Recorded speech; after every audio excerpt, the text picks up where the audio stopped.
The Ryder Cup. Unique, euphoric, unanimously loved. Here's the history and some of the key numbers behind the contest that grips the world of golf and beyond like no other. The first edition was held in 1927, where a Great Britain team arrived by boat to play in Massachusetts at the Worcester Country Club. Originally, the competition comprised of 4 foursomes and 8 singles, with 4 balls not introduced until 1963. In the first 22 editions, when it was just Brits and Irish against the US, America only lost 3. So, in 1979, in came the rest of Europe, including the future 5-time Ryder Cup winner, Seve Ballesteros. Since Team Europe was established, the head-to-head reads Europe 13, USA 9. Home advantage is a big deal. Europe's last away win was the miracle at Medina in 2012, and America hasn't won on European soil since '93 at the Belfry. It's accepted that both teams tailor their home courses to suit their own players. For example, in Paris in 2018, Thomas Bjorn asked for the rough to be kept extra long beyond the green to target the big booming American drives. 10 years earlier, Paul Azinger did the opposite, and the Valhalla rough was trimmed right down. On both occasions, the home side were resounding winners. So what about the money? The most recent Ryder Cup in Rome drew in a record 271,000 spectators and boosted the Italian economy by €262 million. In the US, the PGA America TV deal with NBC is worth $440 million. But no Ryder Cup revenue has ever gone directly to individual players. That's until now. In 2025, for the first time ever, the US team will each receive a fee for playing in New York. Of course, in Rome, legend has it Patrick Cantley refused to wear his cap because he wasn't being paid to wear it, though he insisted it simply didn't fit. Either way, Team Europe have made it clear they're more than happy to keep playing for the sheer thrill, joy and prestige of the Ryder Cup.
Good morning, everybody. You're listening to Jim White, Simon Jordan and Martin O'Neill, and we are live on talkSPORT. So Crystal Palace beat Liverpool to win the Community Shield. 2 trophies in 3 months. Can there be more to come under Glasner, or will momentum be unwound? Meantime, in moments of respect, why can't a stadium of football fans just put up and shut up? Also today, how much should Newcastle acquiesce to Isak? Can Sheffield Wednesday see the season out in their current guise? Former Manchester United defender Rio Ferdinand will join us. And booze, 2 games in. Is time going to be an impossible commodity for Russell Martin at Ibrox? It's Jim White, Simon Jordan and Martin O'Neill, and we are live on talkSPORT. 100% engagement. Jim White and Simon Jordan on talkSPORT. Well, well, well. We're back on the 17th floor. And more than that, I'm back with my 2 chums who moved in recently. So this is new for me, but not for them. You're experienced campaigners, me and Mr. O'Neill, aren't we? Yeah, we are. We've forged a good relationship since you've been away. No arguments, no disagreements. Peace has broken out. So I'm no longer a member of the gang, am I? Martin O'Neill, Simon Jordan. Missed you both. Good morning. Listen, you haven't been away and you look healthier than me, Simon. Oh, well, I go back and forth to Spain on the weekends. Easily done, isn't it? Oh, have you? You're now joining the Not Do Friday gang now, aren't you? Well, that's right. I'll be able to join you out in your palatial place in Marbella. I'll be looking forward to that. Did you have a birthday recently? Yeah. Yes, I did, Martin, on the 16th of July, the day it always falls. And on this occasion, I was 68. He looks really well for it, doesn't he? 68, ladies and gentlemen. And that was met by total silence. I was hoping that both Simon and Martin would burst into happy birthday to you, but they didn't. But I was 68 nonetheless. I was over in Santorini in Greece, Martin. I don't know if you've been in that part, though. Have you been there, Simon? No. Beautiful place. Tourism apparently 40% down in that part of the world. Quieter than usual, but a beautiful place. And it didn't stop people on a daily basis. Martin, you get a mention, but this fella, every day, they love the man Jordan. I was sitting in a deck chair in a remote beach. Someone comes up and pats me in the head. Nice to meet you, Mr. White. Tell Simon I'm Asker. It never stops. And that was in Santorini. That was in Santorini. Very good. Right, okay. Santorini. I just while I'm on my hobby horse about what happens on holidays, I climbed this huge rock called Scaros in the middle of nowhere, 38 degrees. I get to the very top, and there's a Manchester United fan waiting to speak to me. Did we think that Amorim will do it this season? Simon, it never goes away, I have to say. And when I left you, mate, things were at fever pitch. Palace very much didn't know, and they still don't know, but they'll know today whether it's going to be the Conference League or it's going to be... Daniel Dubois was still heavyweight champion of the world. Daniel Dubois was still heavyweight champion of the world. How was that, incidentally? Well, it's a fabulous environment, but it was a disappointing fight. Yeah. Because it came and went so quickly without much of a participation from Daniel. Yeah. I really enjoyed it. I thought it was excellent myself. Yeah. But I know less about boxing than Simon, so I'll defer to him. It's more about music because he's been off to pop concerts and things of that nature, haven't you? He's been Oasis, Coldplay. You did. Coldplay is coming up. Coldplay's coming up. Yes. Yeah. Martin, you were also mentioned the other night when I was at Sandown Racecourse, and not for the racing, but Texas and Charlene Spiteri played to the thousands who stayed on that night, and it was a terrific concert. Charlene, a big fan of yours. Johnny McElhone, the bass player, huge fan of yours. Oh, they are fantastic. Yeah, I remember the time I was up in Celtic, and listen, they've been brilliant for a long, long time. Yeah, Charlene, good morning. Big fan of the show. We've been all of us have been listening to good music, whilst Luke's been on a cruise of all the Blue Rinses, listening to the pub band. Doing his bingo. Producer Luke is just back from a cruise, and as usual, an all-you-can-eat job, which he seems to love. Yeah. It was great the other night, incidentally, in the train coming back in from Sandown. Alan, a big Hearts fan, and Carol, good morning to you both. You enjoyed the concert and you enjoy this show. And to Mel and Richard, I had a wonderful weekend at your place over in Stamford. Do you know that part of the world, Simon, out in Lincolnshire? What a beautiful spot, rural Lincolnshire.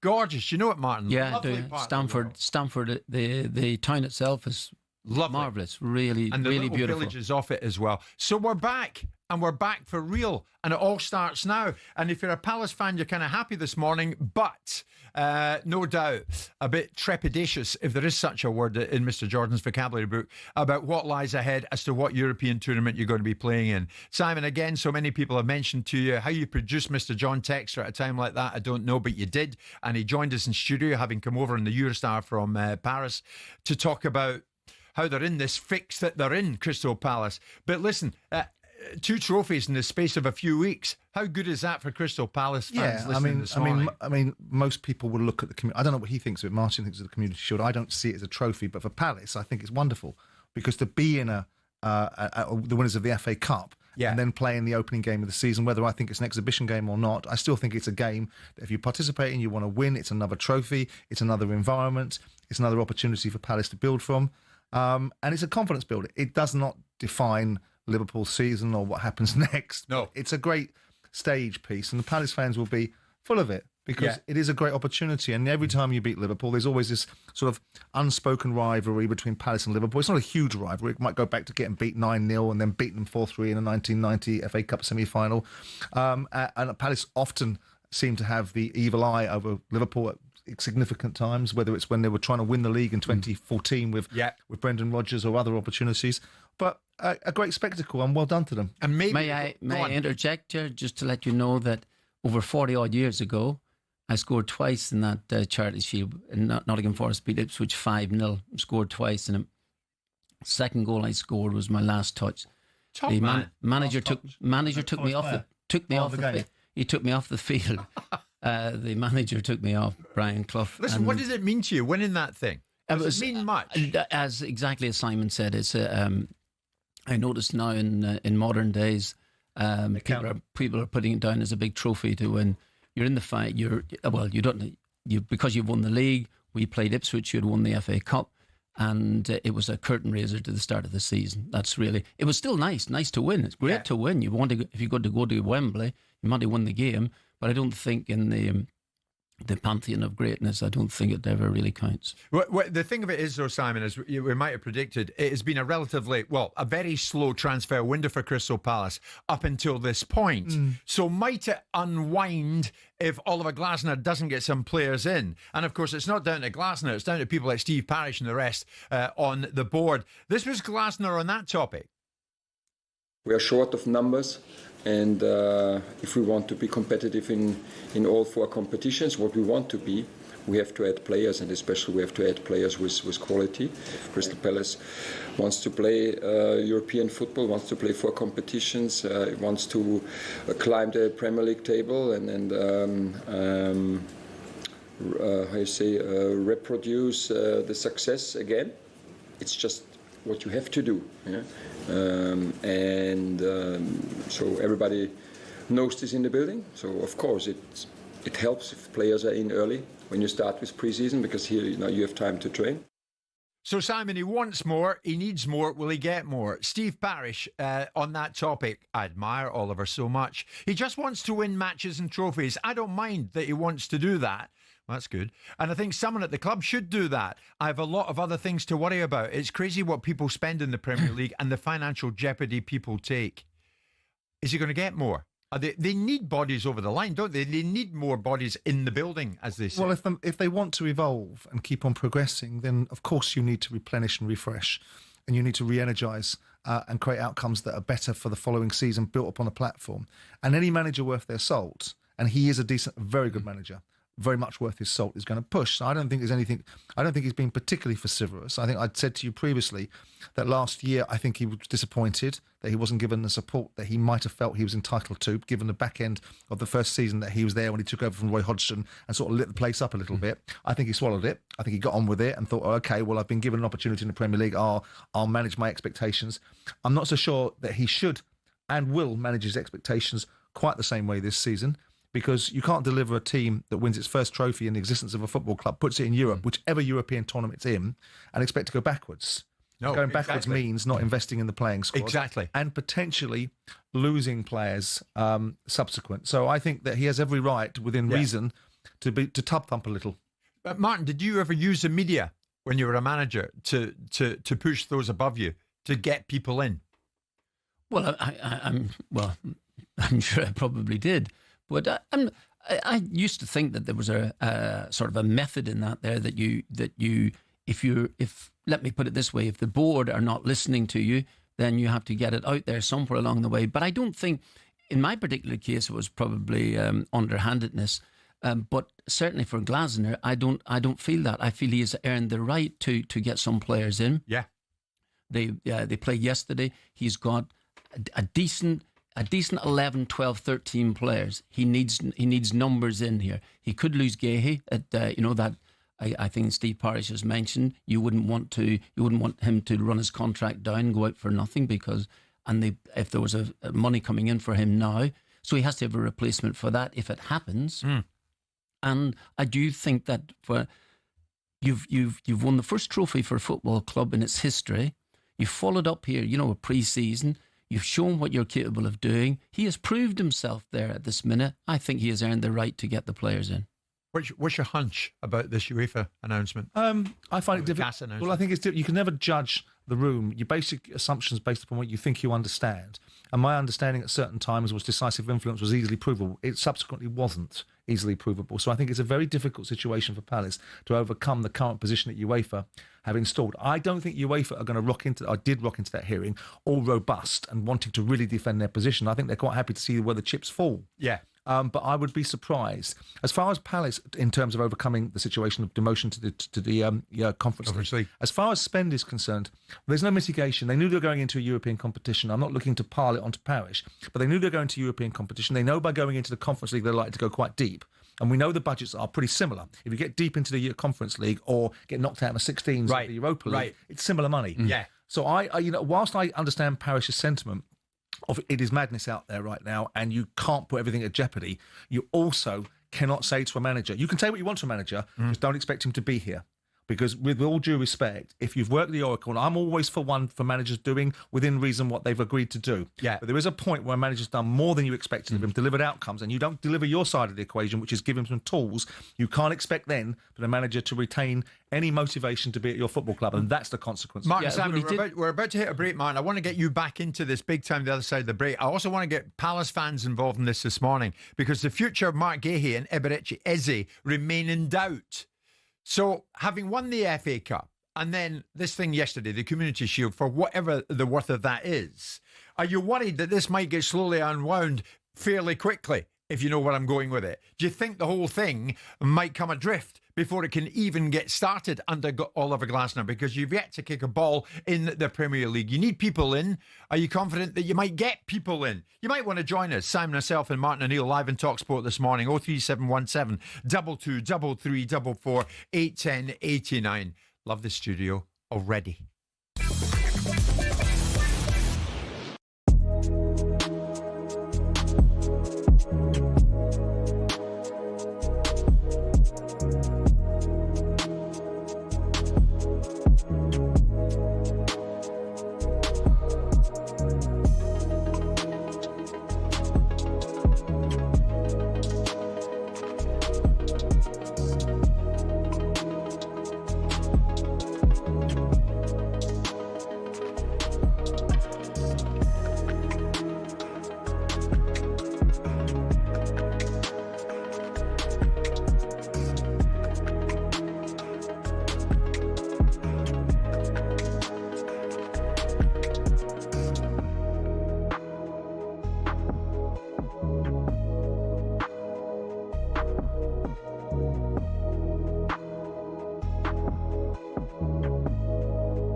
Good morning, everybody. It is great to be back with you. Jim White, Simon Jordan and Martin O'Neill, and we are live on talkSPORT with you all the way through until 1 o'clock. Got to remember so many names. Over in Greece, I met Ross and Abby, who just got engaged to each other. It was a lovely meal. You were sitting next to us in a restaurant. Lovely people. Ross from Glasgow, big Rangers Don't do it, fan. Ross. Don't do it. Don't do it, Ross. Don't do it. We'll get to that later on. Ross does a podcast, if I remember rightly, and he was talking about Rangers and Russell Martin and the expectation there. With Martin O'Neill here in studio, nobody better to talk about the expectation of the Old Firm in Glasgow and Old Firm fans. At the moment, we're talking about Crystal Palace. They'll know their fate later today. Will it be the Europa League? Will it be the Europa Conference League? We might know while we're on air. I don't know, but if we do, you'll know. That is for sure. Pete, I think. Pete is a big Palace fan. Peter, he joins us live this morning. And of course, the future of Mark Gahey and Eberechi Eze still remain in doubt. Crystal Palace won the FA Cup, now won the Community Shield.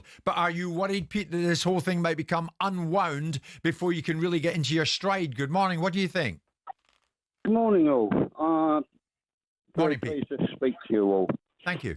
especially Simon Jordan, my old friend.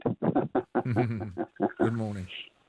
I've been a Palace fan for so long, 63 years. Good. 63 years. My God, you've seen it all. So what's in your mind this morning about Palace? Are you concerned about the situation going forward? Well, I'm a bit worried about the decision today, but either way, it's good. I just get fed up with all this talk about Mark Gahey. I can't believe it.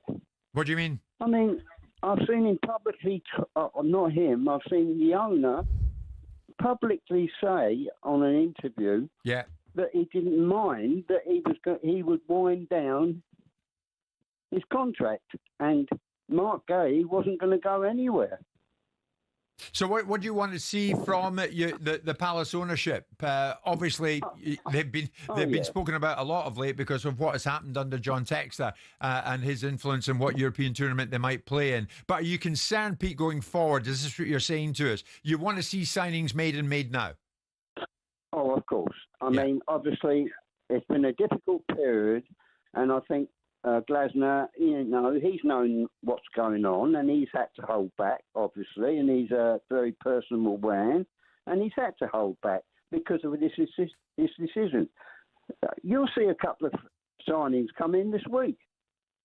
I know he's got a couple of blokes already earmarked. Okay. And we'll see them arrive. Well, you sound optimistic and confident. We shall see. Simon, what if you were still at Palace, would you be reassuring the fans that you're going to do your utmost to bring in some new people? Well, I think they've got to have you've got to have a lot of faith in Steve Parish. I mean, the club's had an unbridled, unprecedented amount of success under his tenure. It stayed in the Premier League for many, many years. Neither myself or Ron Nodes could achieve that over our period of time. It's won FA Cups. It's featured in FA Cup finals twice now. It's in Europe. However it's in Europe, it's in Europe. So whilst it's having a bump at this moment in time and a lot of adverse publicity about whose fault it was and how the ownership could have done better and whose responsibility it was to have dealt with it, you have to have a degree of faith in the fact that the fella who isn't the predominant owner of the football club but is the chairman of the football club running it on a day-to-day basis knows what he's doing. He didn't say the things that Pete just said. What he said was, I cannot allow this contract to run down. He cannot go on a free. The problem is that Crystal Palace, at this moment in time, a lot like other football clubs, and as Newcastle are finding out on a different level, are a feeder club for the bigger clubs that feel that once a talent has proven himself, it's their God-given right to come and take him, either by unsettling and dismantling the team or paying the premium of the fact that they've got a player that's done well at a football club like Palace. Gahey was always leaving. He was always leaving. It was a given. He told you himself last year he wouldn't be signing a new contract. So everybody knew at the end of this season he had 1 year left. The only thing is to Crystal Palace roll the dice and say he goes on a free and we maintain a position of strength this season and lose him as a free but get 4 or 5 points, 4 or 5 places up the table, or do we sell him now for a decent price and reinvest? Every time Palace have had this moment where you think they're going to fall apart. Wilfried Zaha can't win a game without Wilfried Zaha. Wilfried Zaha is gone. They've won the FA Cup. Can't win without people like Elise because he's such a talent. Gone. Carried on. Can't do without Anderson. He's a good centre-back. Gone. Carried on. Palace will reinvent themselves. The big question is whether the manager believes in the vision that his currency now has for him, which is there'll be other suitors looking at him saying, okay, we're quite happy to take you at a time when it suits us. What would you do, Sam, as an owner of the football club with Gehi at this minute? What would you do? Sell him. Yes, sell him. Yeah. You'd sell him. What else is the choice? Yeah. The economic reality of the world is, what are you going to do? Give him away in a year's time? Mm-hmm. You're going to give him away. Martin, if you were Glasner, would you be saying the same thing here when asked whether the decision over your future could be affected by what happens in the transfer window? To which he replied, "We will see." Would you be saying exactly the same thing? About his own future? Yes. I don't think so. I don't think he has to say these things. I genuinely don't think. I think he has earned the right again to do. But the question was asked of him, Martin. So if you were asked that question, you were asked the question, is your future indexed to what happens in this transfer window? What would your answer be? Knowing in the background that players are being sold from underneath you, knowing right now that you've had no particular investment in a playing squad, and knowing in the background that you're quite a desirable commodity. Exactly. What would you say if you were asked that question? Okay, well, you could read between the lines then, because what he did say was that last year he sucked it up. He got the late signings, he said, and there were some people not in place, at that particular time. I think he talked about Dougie. He talked about the blame, didn't he? But this season there's no reason for it. There's no reason for late signings, and that is true. There isn't really. There's no reason for. From a managerial viewpoint, I mean, we don't. I wouldn't be in discussions with the board every single day to find out exactly the amount of money that you have, but you do need to reinvest. There's no question about it. If he said that, we'll see. That that leaves it up in the air, doesn't it? Would you have had the conversation if last year you sucked it and got on with it because you've only been there for 5 or 6 months, right? And you were given a Premier League opportunity, albeit you've been successful at Eintracht Frankfurt, but you wanted to be in the Premier League. This year, you've exceeded expectations. Post the FA Cup final, your conversation with your owner would have been pretty quick, wouldn't it? Which is, I expect to be back this summer. Without question. Yeah. Absolutely, without question. Yeah. Parish at the moment making noises like the amount of money we have isn't infinite. I mean, nobody thinks it is. Nobody thinks it is, but Glasner wants to know where we're a week away from it, Martin. Well, a week away from it starting. Exactly. So what he has done, he's put Palace in a great position at this moment, and he's put himself in a great position. And he is, as you say, a desirable commodity. He's on people's wanted list at this minute. So if I was the board, I'd be wanting to try and keep him happy as much as possible. Were you not in a similar situation at Villa? I was very close to the start of the new season. And then you walked out. Well, I threw the toys out of the pram. Listen, I haven't even forgiven myself, and that happened quite a number of years ago. So yeah, that was poor work, I must admit. But I had myself and the chairman at the time. He's not here to defend himself, so I can say what I like. But overall, I think that we just had a situation where our own relationship was very, very poor at that stage. And maybe that was a result of it. Where these guys, I always rail and push back against the notion that you should use the media to impart messages. The only reason that I do that is if you've agreed something, if I've agreed something with him and I renege upon it, then I'm a hostage to fortune about what he does. If I haven't reneged on it, I've done my bit and he hasn't done his bit, and they still back channel you in the media, that's where I get irritated about it. Right. Now, Glasner must have had a conversation with Parish. He must have had an explicit level of not so much dictating, but desires to build the team.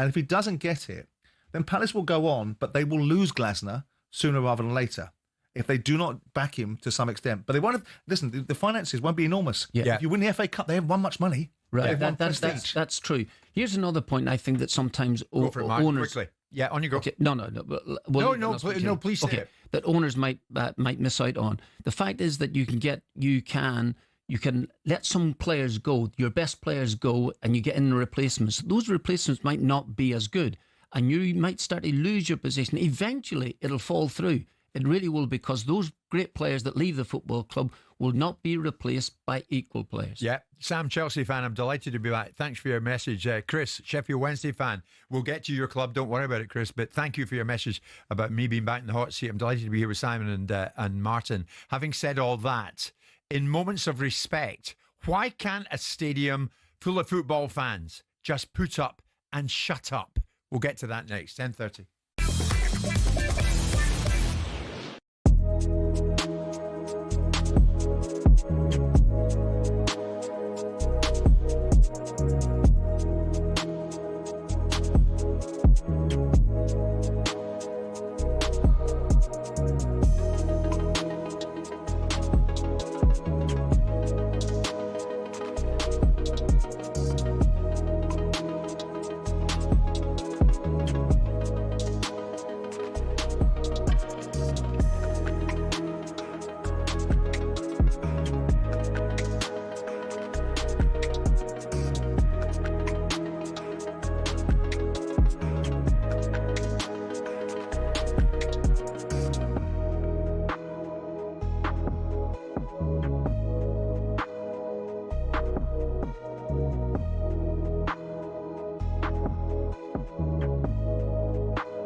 Over the last few years, Formula One has gone from elitist and insular to a global entertainment brand.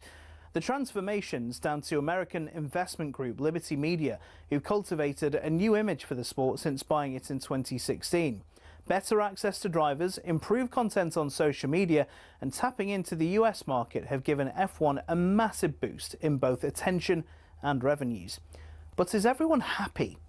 The fans certainly are, as evidenced by Drive to Survive.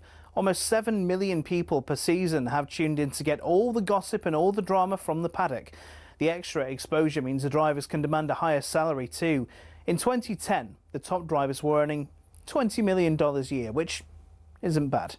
But now, the very best earn 3 times that, with Max Verstappen getting a whopping $65 million in 2025. But money doesn't always buy happiness. Some drivers, including Verstappen, don't like the pageantry the changes have brought about. In Las Vegas in 2023, Verstappen said the drivers were made to look like clowns, and the event was 99% performance and 1% race.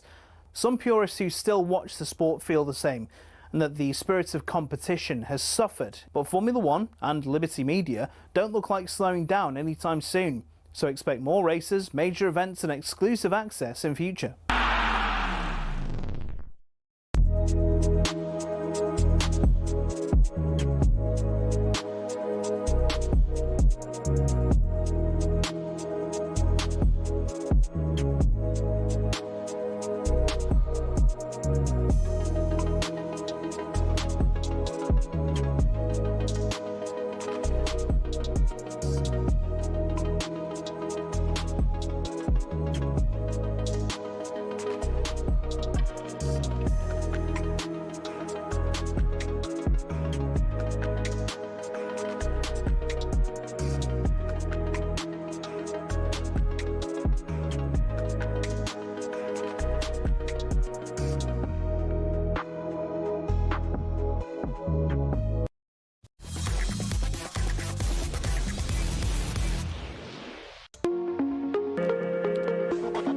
Good morning, everybody. It is good to be back amongst you. Monday, August the 11th. And of course, the Premier League season just around the corner, just days away. I just want to say thank you so much. I'm looking at the messages, honestly.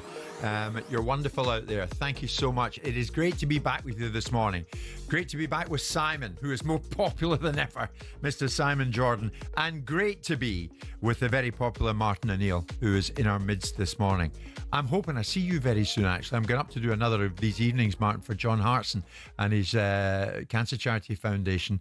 And I know you're busier than ever. You might try and get there if you can. Yeah, it's in Glasgow. Saturday night week, I think, isn't it? Yeah. Saturday night week, yeah. But you're a man in demand, and I know that. Well, not as much as you, Jim, in all honesty. Every time I'm up in Scotland, you're always there. So I think you're the one. Well, we're looking forward to it immensely. It's Jim White, Simon Jordan, Martin O'Neill, live on talkSPORT, where Selco Builders Warehouse is where the trade go. And we're coming to you, and this is my debut in it, from our super news studio here on the 17th floor of the news building. This is Simon Jordan. This is Martin O'Neill. On a serious note, the Community Shield yesterday, before the match, before kickoff, there was a minute's silence, of course, for Diogo Jota, who, of course, lost his life along with his brother in that horrific car accident just a few weeks back. A minute's silence which had to be cut short. This was a moment.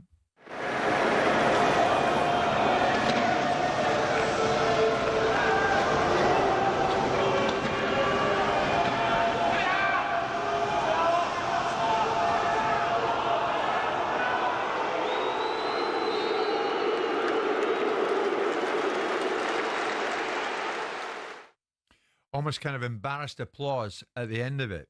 It was meant to be a minute. It lasted 21 seconds. Arne Slot spoke about that post-match. I don't think this was planned, or this was the idea of the fan that made some noise. Maybe he wasn't aware of the fact that it was the minute of silence. He was just still happy and tried to cheer for his team. And I think then the fans of Palace were trying to calm that person or those persons down. So I don't think he had a bad intention, the guy or people that made noise. Then they tried to calm him down, but that was a bit noisy as well. And then our fans reacted on, hey, what's happening here? So I don't think there's a bad intention to it, because the fans of Crystal Palace and everywhere around the world have paid huge respect to Diogo and Andre. And this was, I think, unlucky, or I can't find the right words, but I don't think there was a bad intention in it. And we will see Friday when Bournemouth come to our stadium how respectful that's going to happen. So Arne Slot went out of his way to play it down somewhat, and you might expect that. But it came after the booing of the national anthem from a sizable section of the Liverpool support. And I've seen this before, and I've heard it before, but again, they did it again. A sizable section of the Liverpool support. Martin's with me, so too is Simon. Martin, I'll go to you in this first. Why can't a stadium of football fans just put up and shut up? Firstly, on the Jota minute silence. Why can't they do what they're asked to do and remain silent? I thought that was very poor. I must admit, it's I can't understand why you can't, regardless of where you are, why you can't just have a minute's silence for something as important as that. There, I was actually in Portugal at the time that he lost his life, the lad, and there was mourning for a number of days there. It was really, it was sad to see. Sad to see his wife lost some, loses a husband, children there as well too. Mother loses 2 sons at the same time. It's really poor. And the idea of booing a national anthem, if it is your national anthem, is really strange to me, I must admit. Really strange, because I mean, there's something historical about having the national anthem before big games. I'm not saying that it has the pageantry of like Agincourt or something like this here, but it's still, you must respect it. It is your national anthem. So I really can't understand it. I see where Slot's coming from. It's very difficult for him to what shall I say? Actually, take a distance view from it. But I must admit, from a neutral viewpoint, I thought it was very poor. Simon, there's been a suggestion in some quarters that some of the Palace fans were responding following the Liverpool fans' booing of the anthem. Should we make anything of that? Well, I wouldn't. I think it's very difficult.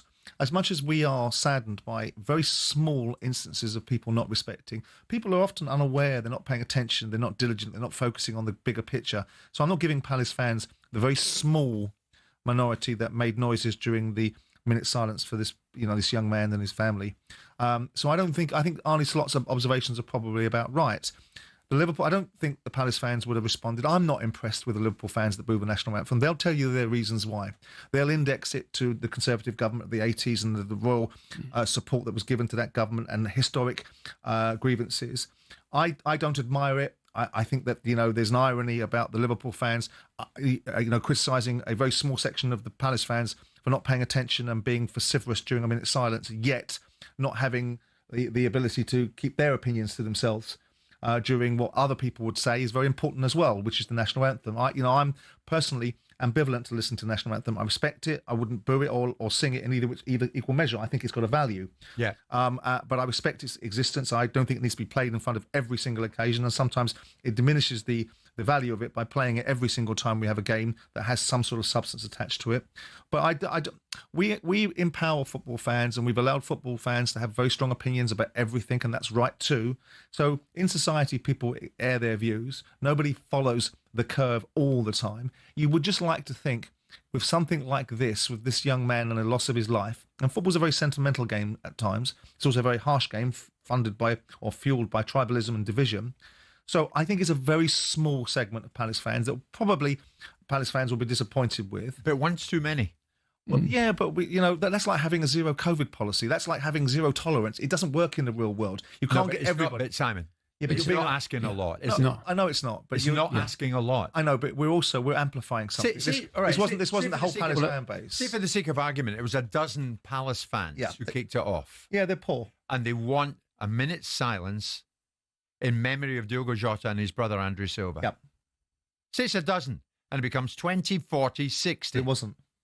It was a very small majority. But say it did. I mean, I wonder what Palace fans think of that out there. Well, good Palace fans. It get cut to 21 seconds. But they'll be disappointed. Everyone will be disappointed. The whole footballing fraternity was deeply touched and affected, by the tragic loss of this young man. Yeah. No greater than, of course, his family, who are the real victims of this tragedy. Right. And so you've got a very small amount of people. Why do people shout racist abuse? Why do people do terrible things in life? Because sometimes in society, you've got people that are just silly.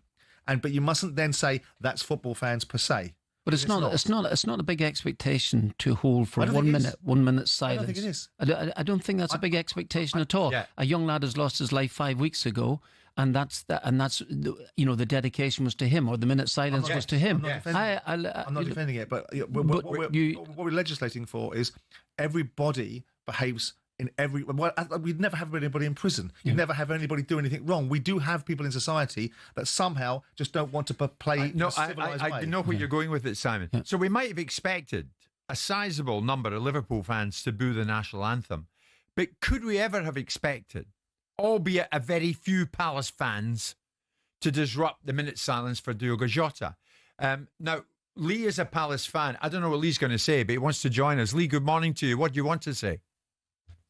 Oh, good morning, gents. Yeah, I was there yesterday, and at the Palace end, when the minute silence was being held, there were some noise from the concourse, from people that were late getting into the stadium, and there were one or two people that did shout out Eagles or Palace or something silly. There were one or two idiot individuals, and people were trying to make them be quiet. And I can't defend that. But what I cannot comprehend is tens of thousands of Liverpool fans booing the national anthem while the military were on the pitch.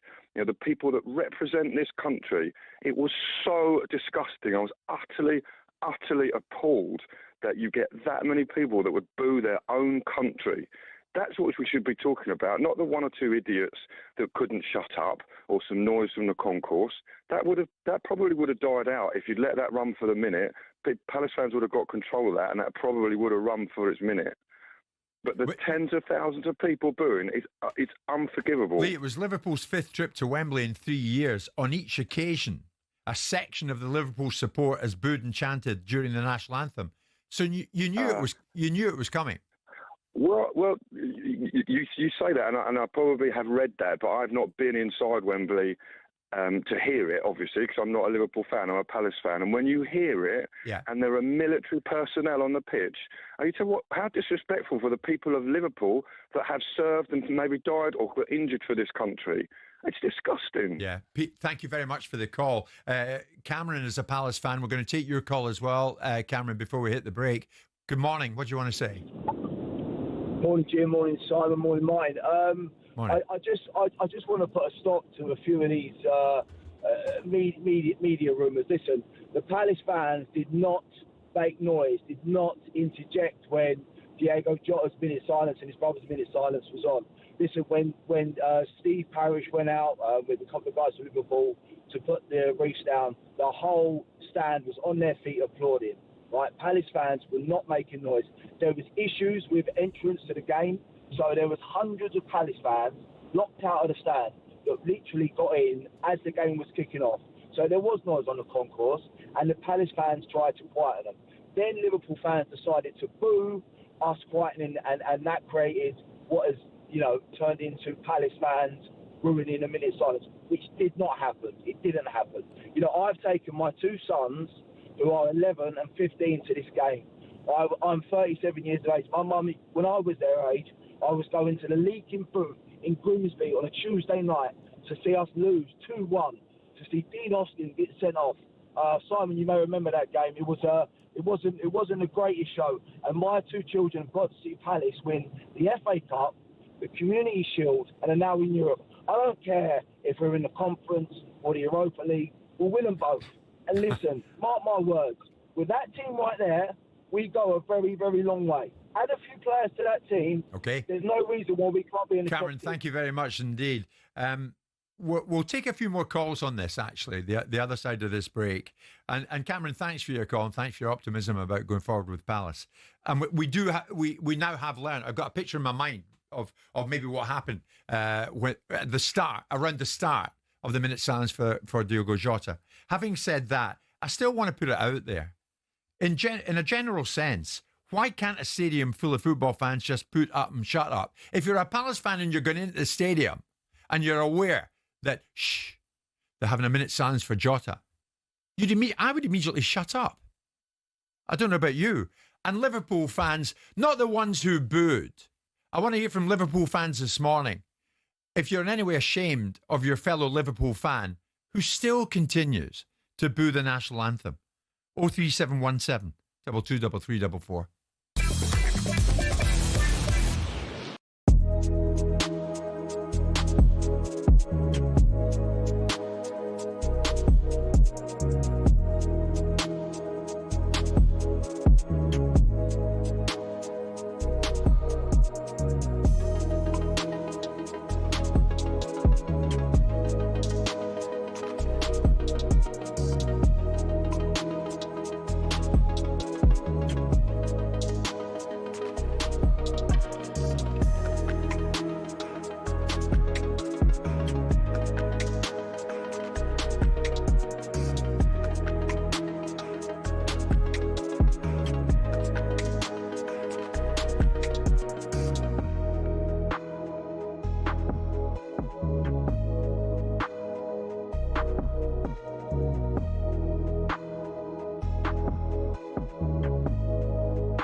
As you might expect, we're getting a large number of calls on the booing situation at Wembley pre-match yesterday, and I'm afraid it's something we have to turn our attention to. The minute silence for Diogo Jota and his brother lasting 21 seconds, the booing of the national anthem by a sizable section of Liverpool support as well. Why does it happen?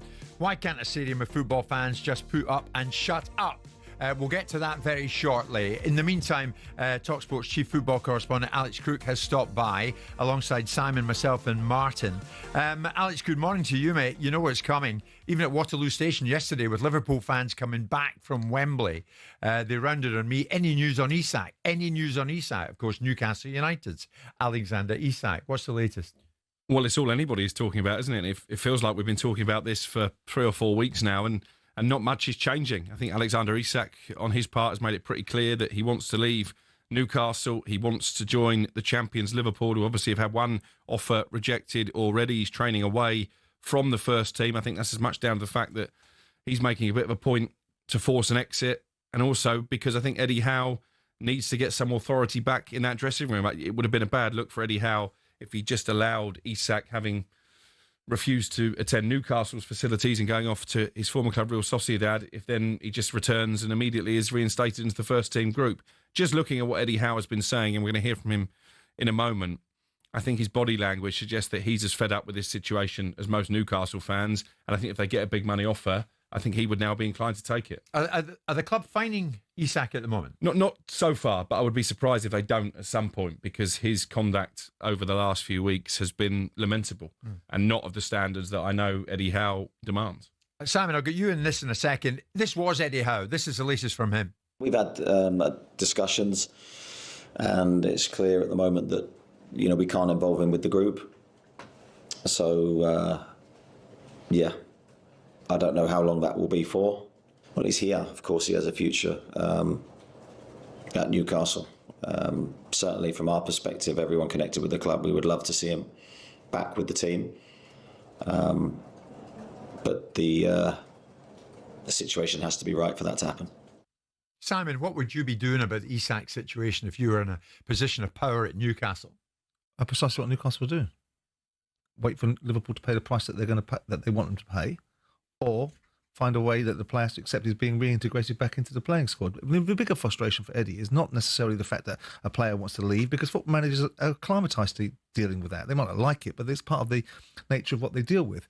It's the inability to sign other players. The inability that Newcastle are having to constantly be gazumped by seemingly clubs that are doing less on the field than they are right now. Not seemingly, factually. The Man United of the world taking signings from underneath their nose, and they're being turned down left, right, and centre. That's where the real frustration comes from, because they can't even if they resolve the situation with Isak and he goes to Liverpool for 150 million quid, they can't buy players because people don't seem to want to join them. They can go and get the fella from Brentford, but that's not the fix-all that Eddie Howe. That's not evolving the football club in the direction that Eddie wants. Yeah. There's probably more of that. So to answer your question, I would have said to Liverpool a long time ago, and I'm sure they did, this is the price. It's the end of the discussion. Yeah. Go away until you come back with that price. Do we know that that's what they've said, Alex? Well, they want £150 million, but not a penny less. Sources are telling me that Liverpool won't pay that, and that actually the initial bid that went in wasn't too far away from what they think Newcastle will accept. So obviously Newcastle are going to drive for the highest possible price. Liverpool are going to try and do it cheaper, and probably they end up meeting somewhere in the middle. But they do need replacements in. Simon's absolutely right. And I feel a lot of sympathy for Eddie Howe, because they've been ambitious in the market. They've gone for some stellar names, but ultimately, and Newcastle fans won't want to hear this, they're still not the attraction that the likes of Manchester United and Chelsea are. But Martin, have you been in a situation like this, the situation that Eddie finds himself in? I was in a situation way back in 2008, which is a long, long time ago, when my captain, Gareth Barry, wanted to leave the football club. He wanted to go to Liverpool, strangely enough. And but it was done at a time when, first of all, I didn't know anything about it. Liverpool had tapped him up, and through Stephen Gerrard, I was really disappointed, because I found that Gareth Barry had done an article in a newspaper. So I immediately fined him the 2 weeks' wages, the maximum you could do. I'm really surprised that Newcastle have not done that there. Eddie Howe said that they hadn't done that. Was yesterday, so they hadn't done that. I'd have done that with Isak immediately. Immediately, he didn't turn up.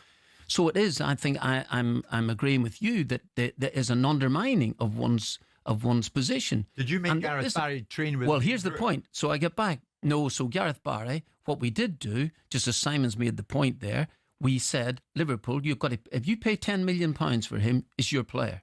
They went to £8 million and wouldn't go another penny. Liverpool did not go. They said that they couldn't afford any more money. And it's left the player in limbo. What happened is that we held out for the 10 million. They didn't come up with it. Liverpool then pulled out of the deal. About a week later, paid £20 million for Robbie Keane. So Gareth Barry was incredibly disappointed. But he was more disappointed with Liverpool not going through with it. Yeah. As it turns out, he was reintegrated. He came back in again. How tough was that? Well, to me, we would have taken the 10 million. So it's as simple as that there. Therefore, we had left it in Liverpool's court. When they didn't come through with it, the integration wasn't that tough. I was really irritated with him for some time, like quite a number of weeks. But he came back into the fold because we needed him at that stage. He had a wee bit of difficulty early on with the supporters, but he saw that through and came up and had a blinding season for us. Absolutely brilliant. And he followed the next year. He went for £12 million to Manchester City and won a bag full of medals. Okay. So it worked out well for all of us. We still await the outcome to the Isak situation, whether he's going to stay at Newcastle or go to Liverpool. One other topic that's hot right now, Alex, no doubt, and a bunch of messages. They're coming to me to ask you, is there a latest on Jack Grealish? There is. We understand that there's now an agreement in place between Everton and Manchester City for Jack Grealish to make that move to Goodison Park. It's been ramping up over the weekend. I reported yesterday that Grealish had given the green light to that move to link up with David Moyes. I don't have the finer details at the moment. I'd imagine it will be a loan deal initially. Manchester City wanted the bulk of, if not all, of Grealish's wages covered by Everton. And I think this is a significant signing for Everton. It's a risk, I think, for Grealish. Is this the right move to make and try and rejuvenate his career? It was pretty clear, wasn't it, at the end of last season that his days at Manchester City were numbered. Right. Everton for Grealish, it's looking more and more likely, according to Alex. And Alex has just got the information hot off the press. What do you think, Martin? Well, he needs to play again. So, yeah. And Everton have taken him on. So that, in that sense, yeah, why not? But he needs to play. If he's looking at getting back into England, that will be very, very difficult. It'll certainly be more difficult if you're not involved with the football team. They'll hate me for this because I'm now nudging into the 11 o'clock hour, but I'm going to do it anyway. Is there a latest on Vita at Brentford? Refusing to train, or is he? I think he's back in training now, but he was refusing to train. Again, maybe it's one for Martin later in the programme. My view on that was that if Thomas Frank was still the Brentford manager, would Johan Wissa have taken such drastic action, or was he trying to take advantage of the fact there was a rookie in Keith Andrews in the dugout? He clearly wants to leave. Newcastle want to sign him. I think eventually that one will happen. Your best chum, Keith Andrews. We'll get to that maybe further down the line. What a look I just got from Martin O'Neill there. That's the latest, though. Jack Grealish, and it's on, is it? He's going to head there. Yeah, there's even suggestions that maybe the medical could take place as soon as today. Great. Alex Crook, always first with the news. It's 11 and we're live on talkSPORT.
Ryder Cup.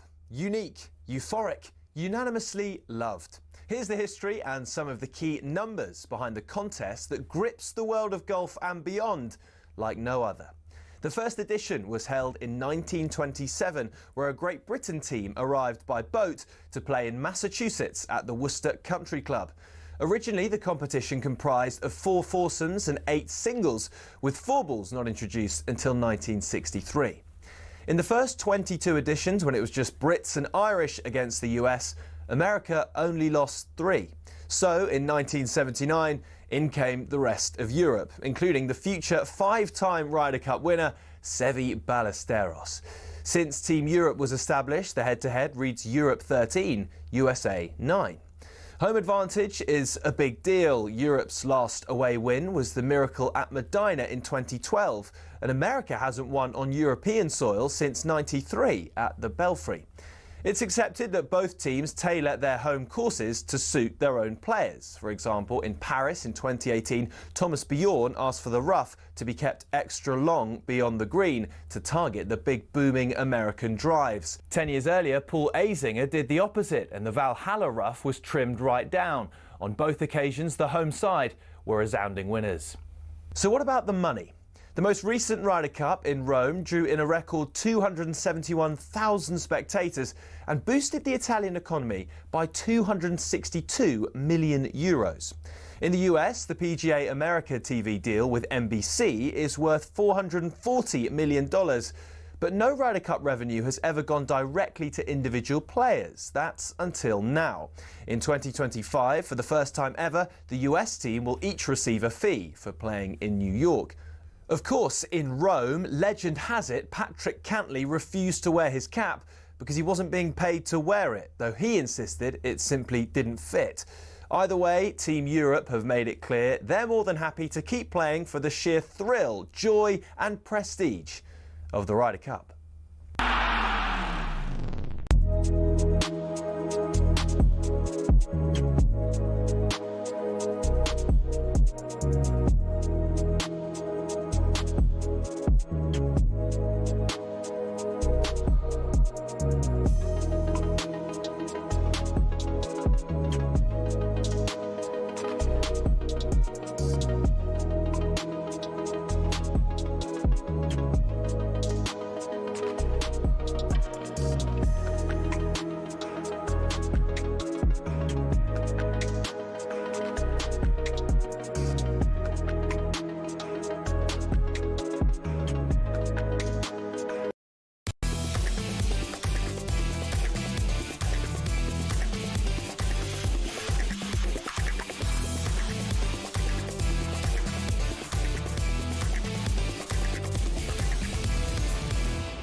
Good morning, everybody. It is Jim White, it's Simon Jordan, and it's Martin O'Neill, and we are live on talkSPORT. Monday, August the 11th. Amber weather warnings. It's hot, hot, hot. It's going to be 30 degrees plus here in London today. I hope it's good wherever you are listening all over the country. But remember, don't let the weather get you. Literally, it's going to be super hot out there, and precautions should be taken. We're with you all the way through until 1 o'clock. It's hot, hot, hot when it comes to Alexander Isak. Many Newcastle fans telling me they're fed up with the situation. Many Liverpool fans simply want it done. But there's a bit to go yet, and a bit of disquiet, of course, right now towards Isak from some of the Newcastle support who are not happy that he seems to be agitating for the move by the hour, every hour. On the boxing front, can Moses Atoma continue his heavyweight trajectory?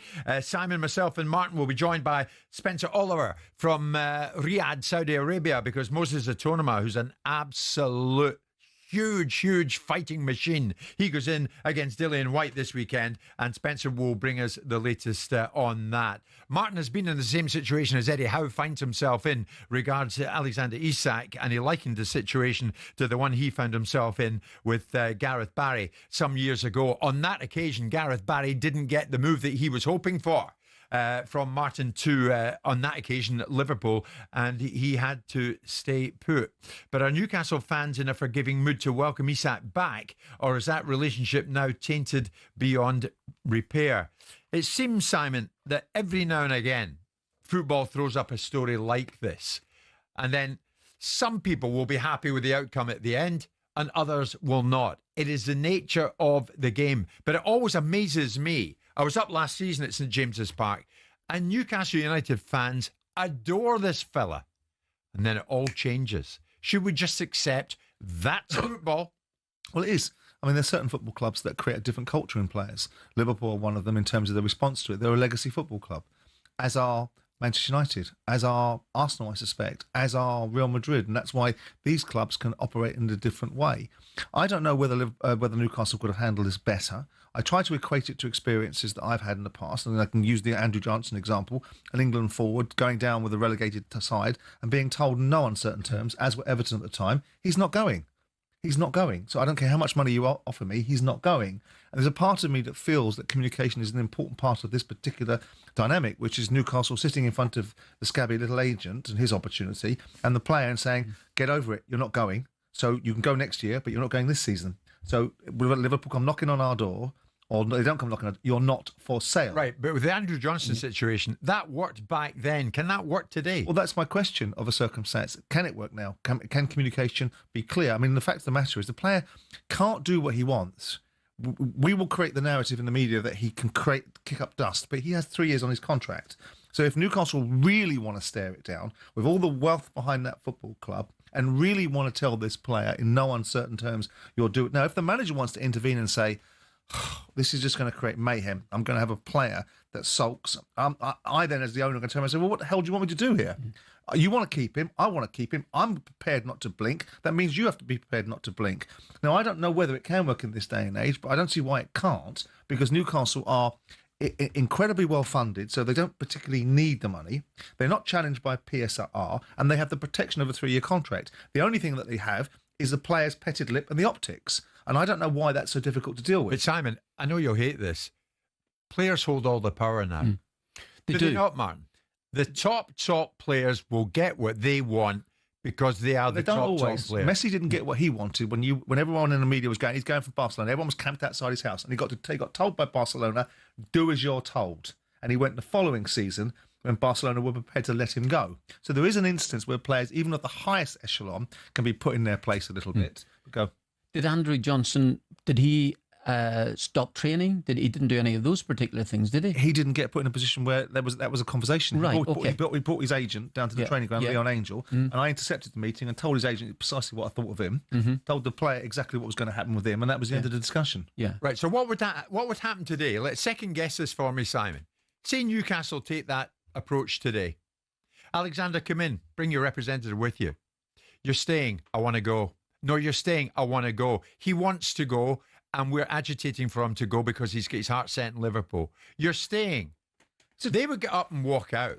Yeah, but also the other side of the equation is then, and we discussed this on He's not going to play for them against Villa this weekend. And that may well be the case. But that's because the situation has been allowed to gestate for 3 weeks. There might have been a horse trade in the middle of that discussion. Right, you're on £120,000 a week. As much as it burns my backside because you signed a 3-year contract, I'm going to up your money for this year, and you'll go next year. You can go next year, but you're staying this year. And that's the end of the discussion. So you can now whether people are prepared to be that bold, whether it's as simple as that, I think things are as difficult as people want to make them. If people realise that the power in the room is the club that owns your registration, and you've got the preparedness to stare it down and go, I do not care. I do not. This is bigger than you. This is not about your individual move to Liverpool. This is about what happens inside this football club. This is how big this football club is. Yeah, but the signs are when he chooses to train elsewhere.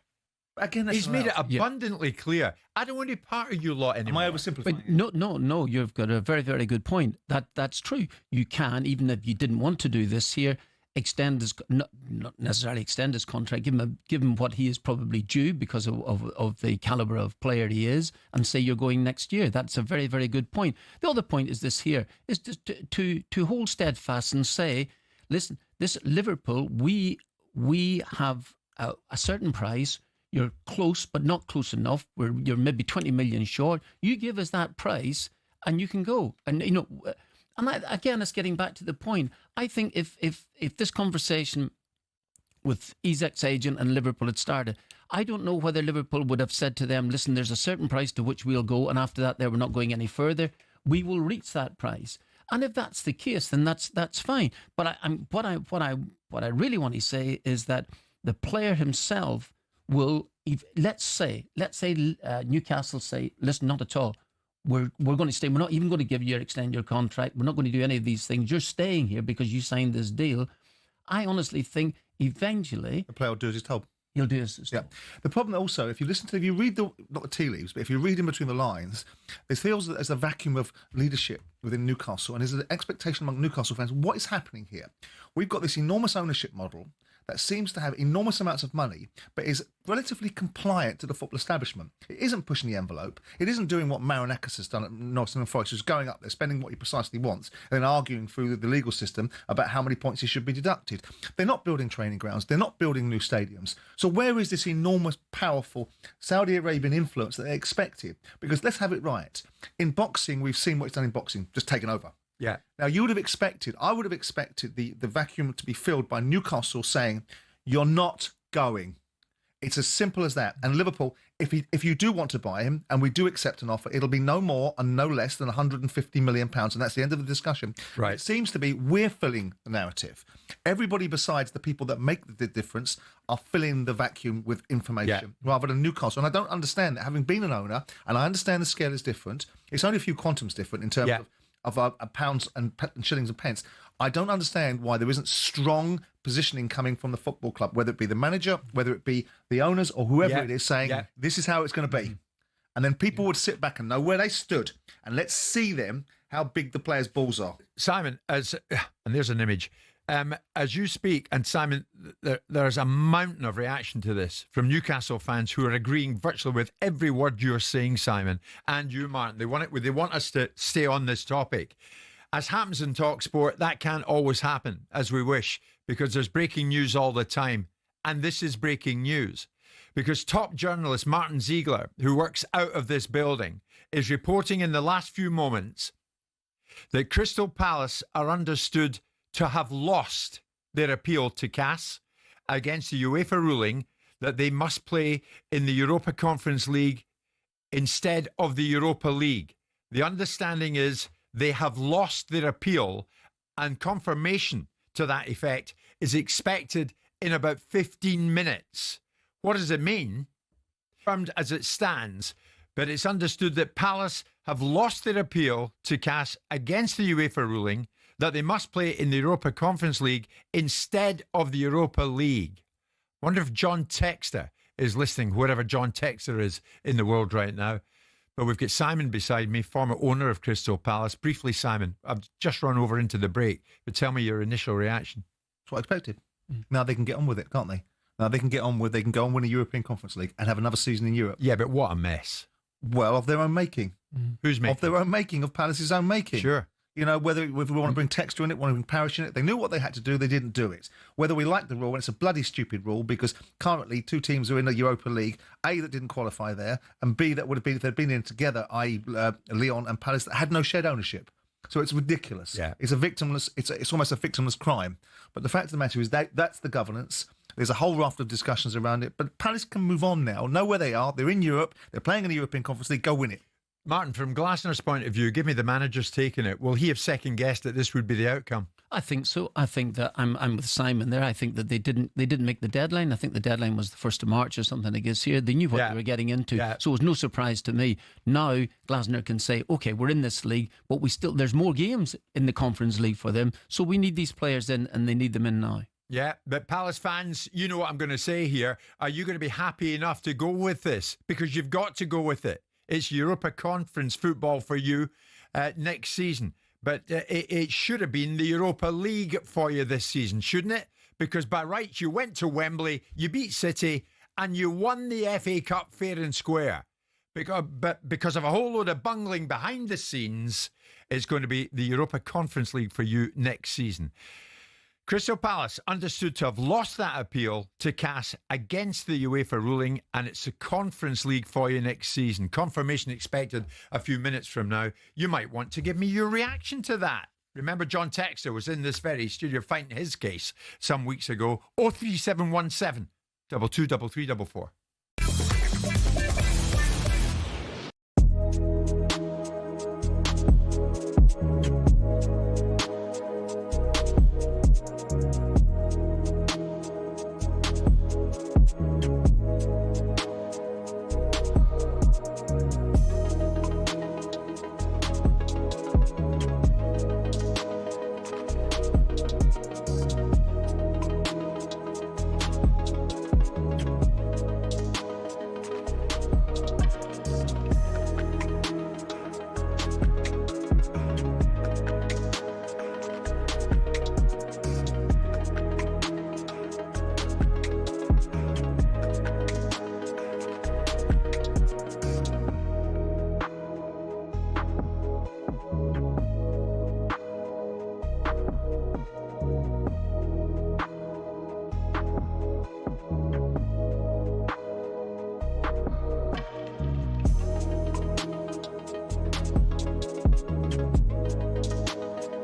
Good morning, everybody. It's Jim White, Simon Jordan and Martin O'Neill. Some weeks ago, I was speaking to a bunch of fans and they were asking me, it all seems to happen in your show. Well, it does. 10 till 1 seems to be the time that so many big stories break, and this is another one. It's understood that Crystal Palace are believed to have lost their appeal to CAS against the UEFA ruling that they must play in the Europa Conference League instead of the Europa League this upcoming season. And it means that Nottingham Forest will take the place of Palace in the Europa League. They will play Europa League football this season through no fault of theirs. Of course, they're just seizing an opportunity. It's a win-win for them. But for Crystal Palace fans, somewhat a feeling of disappointment, I would think, although many of you knew it was probably coming, didn't you? And of course, what does this hinge on? It all hinged on the former co-owner of Crystal Palace, John Textor, who Simon persuaded successfully to join us in studio here in the news building at London Bridge some days ago. And he came in from Paris and did just that for us. And it all hinged on John Textor and his multi-club ownership, which involved him, which involved Botafogo in Brazil, and it involved Olympique Lyon in France, and of course, his co-ownership of Crystal Palace. And at one stage, he almost sort of offered up an apology in advance of what was about to be announced today to the Palace fans. When I got into it, I was so sure that it would be so long before Palace was in the situation that the evolution of the rules is happening very quickly. UEFA is trying to address this. So many clubs are owned by multi-clubs. There are a lot of benefits. It's not just a business strategy, it's a collaboration strategy. I honestly thought they'd fix it before I had a problem. And, you know, that's an apology to Crystal Palace fans because, you know, I just never contemplated this would happen this quickly. And I'm not running Crystal Palace. I'm not paying attention to it, you know, as much as I might have were we in a majority position. And then this conflict happens and it's like lightning striking. And suddenly we beat Manchester City in the FA Cup final. And it's a horrible situation. Do you think this will bring about, Simon, a change of this multi-club ownership ruling? Well, the rule is very clear. It's been in existence for 17 years. It hasn't stopped other people from complying with it, has it? Man City have had a multi-club ownership. They get booted out of Europe for it. Everyone knew the rules. Palace didn't comply with it. He made the point, and despite the fact he was proffering an apology, he was not proffering an apology, really. He was telling you that he doesn't run Crystal Palace. Go look at the person that does run Crystal Palace, with all due respect. It's got nothing to do with my rancor with Parish. It's a fact. You cannot categorise this as Textor. As much as I think John has got many questions to ask, and be answering in other areas, they sold them their bloody shares. They took his money, they put it in their pockets, they funded their football club through COVID, and then they blame him for it because they didn't do the due diligence that complies with a rule that's 17 years old. And then they turn around and suggest that it's because they don't read their emails. So, I mean, it's ridiculous. Steve Parish is making noises such as, you know, if there's any sense in the world, we'll be allowed to play Europa League football. But he's right. Because it's a ridiculous rule. It might be ridiculous, but as you say, the blame lies at Parish's feet this morning. That they've been demoted, and they have.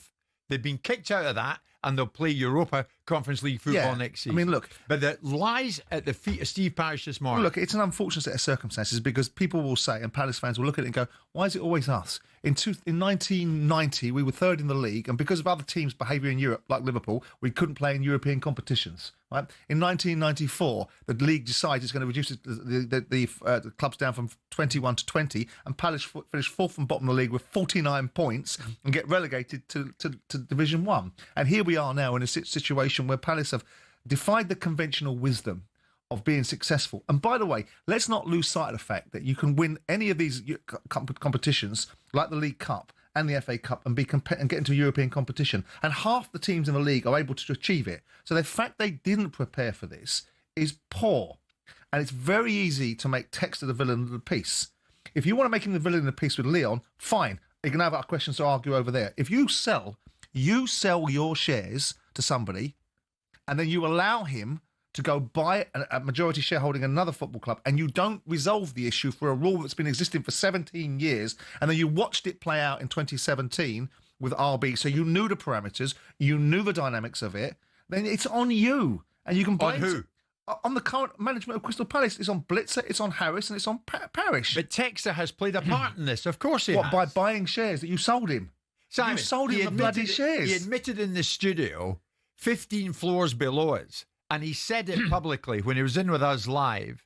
When the Palace boys came up to get the cup, I thought, oh, God. No, he contradicted himself. What he did was he played to the gallery. What he did was at the beginning of the interview, he said, I knew nothing about it. And then he contradicted himself. And when we lifted the cup, I went, oh, right? Yeah. So he contradicted himself a lot during that interview. And I've told him that he said one thing and did another. He's as much to blame for it as Parish is, as the other people at Palace that you've just mentioned. The only thing that he's to blame for, and I'm quite happy to blame him because I have no vested interest in defending him against Parish, despite what people may or may not think, is if he was asked to put it into a blind trust and he stopped them from doing it. And that may well be the case, but we've had no evidence of anybody turning around and saying, besides Parish, who turned around and said, I can't make somebody do something.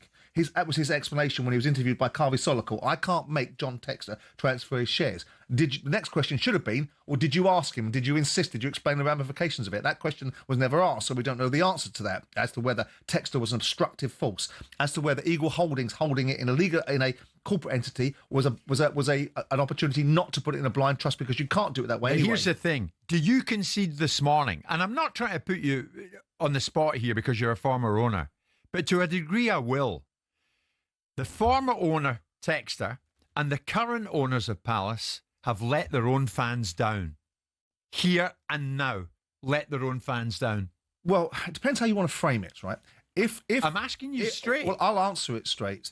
If the bankrolling of the football club through COVID, when no one had any bleeding money, saved the football club from a worse demise, then unfortunately the yin and yang in this conversation is there's that Texas involvement, which facilitated some solutions in one area, has created a problem in another. You can't have all the upsides of ownership. You can't have all of it, and then ultimately out of the ether comes a problem. It's bad diligence on the board.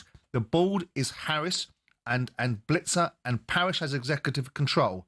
Now, Textor's not blameless, but how can you ask somebody to pony up 100 million quid, put it in your pocket, sell him the shares, and then blame him because you didn't do the due diligence to make sure that it didn't compromise the outcome of the club? He's a bright guy. My God, of course he is. No. He's a multi-billionaire. He must have known the rules somewhere along the line. He told you in an instance, and this is where Textor comes up short sometimes. He's not across the detail. I'll tell you why he's not across the detail, because he's an investor in football. He's not running football clubs. What John is looking for is an opportunity. Enough? Do you think that appeases the Palace fans? I think he's a businessman in football. He's not a football man. So I think there's detail that evades him. And I think if you listen to John sometimes, he is not deep on detail. And it surprised me the lack of detail that he has, because he's a businessman who's trying to monetize sport. And the answer to your question is, yeah, he should. But who should be holding his feet to the fire?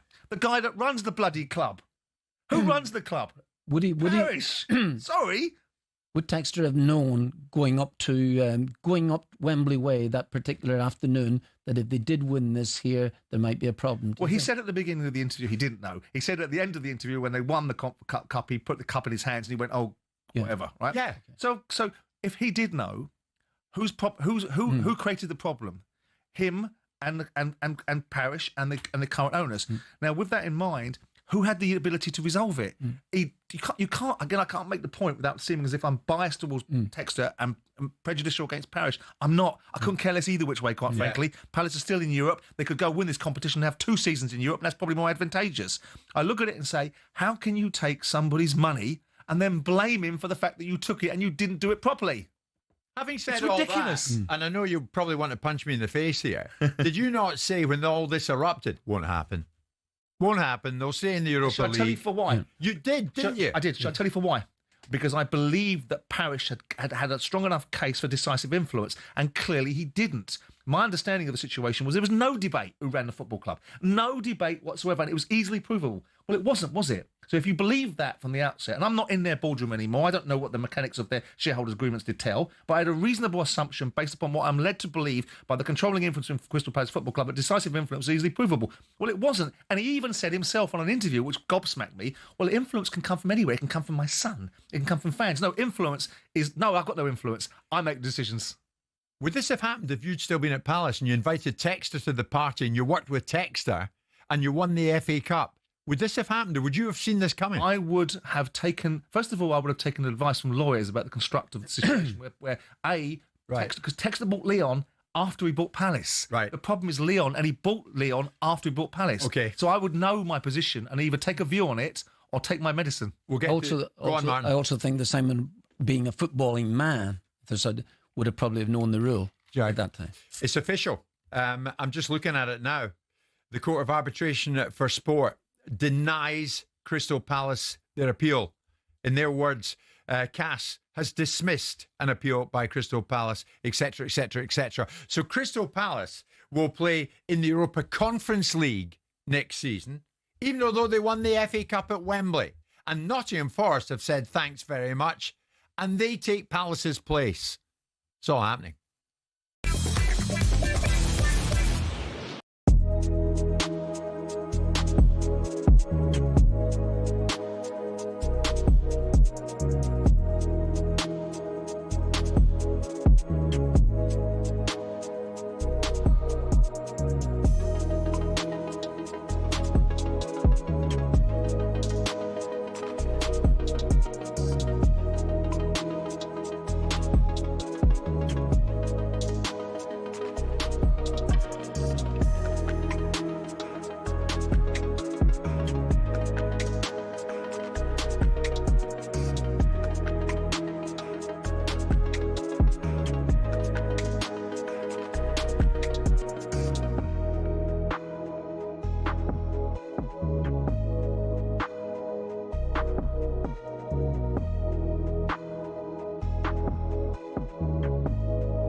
Over the last few years, Formula One has gone from elitist and insular to a global entertainment brand.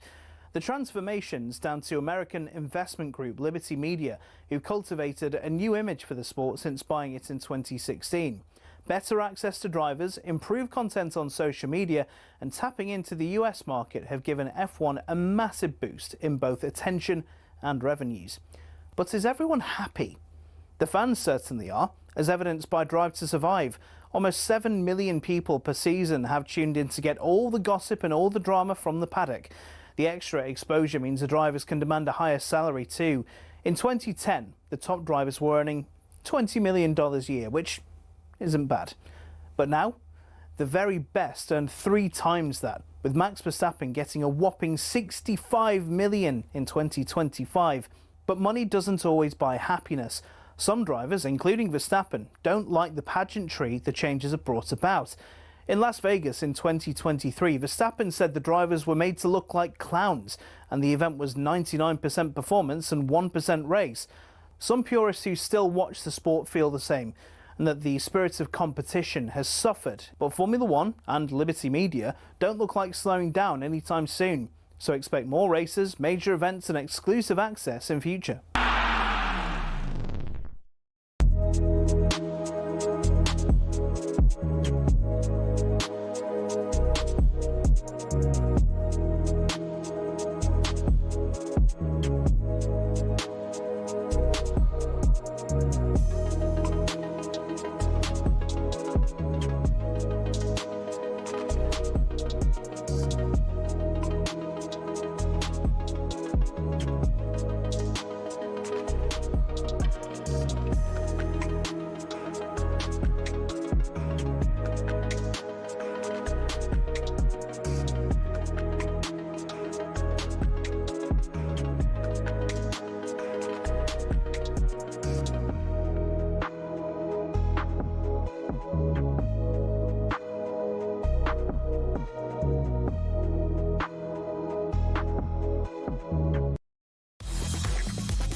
It's showtime on talkSPORT with BetMGM. Get ready for the golden era of sports betting. Visit betmgm.co.uk or download the app. 18 plus gambleaware.org. In our super duper news studio this morning, here in the 17th floor of the news building, Jim White, Simon Jordan and Martin O'Neill, and we are live on talkSPORT. Also coming live, of course, on YouTube and your smart TV. You can watch the show as well as listen to it. And this is a moment we're going to turn to Matt Gibson from BetMGM to look at today's top sporting events and discuss the odds round and about them. Matt, let's look back. Good morning, mate. Good to see you again. Good to hear you again. Let's look back in the Community Shield. What are you thinking? Yeah, morning, gentlemen. Where else to start but talk about the success of Crystal Palace, particularly at Wembley over the last few months. The draw on Friday was 33-10. Palace to lift the trophy was 2-1. That means, I think, if my calculations are right, I think only the league title winners have only won one of the last 6 Community Shields. So FA Cup winners favouring that game in particular. In terms of Liverpool, plenty to get excited about, even though there's no trophy to go home with, goals from Ekitike and Frimpong. And then it's not really affected the odds for them in the Premier League. For us, to be fair, gents, there's still 7-4 rock solid favourites to win the league. But interestingly, Palace 8-5 top 10, 10-1 for the top 6, 25-1 for the top 4. I think it was a decent acid test for Palace, proving that they can mix it with the big timers. Well, of course, there may be, to some extent, a mood of gloom over Crystal Palace at the moment. As you know, Matt, we've just discovered they've been unsuccessful in their appeal against being demoted from the Europa League. They'll play Conference League football this season. It's too early probably to ask you for the odds on them winning the Conference League. But that said, you're telling us how you think they may or may not do in the Premier League. And the Premier League, Matt, is back this weekend, as you said. Yeah, it is.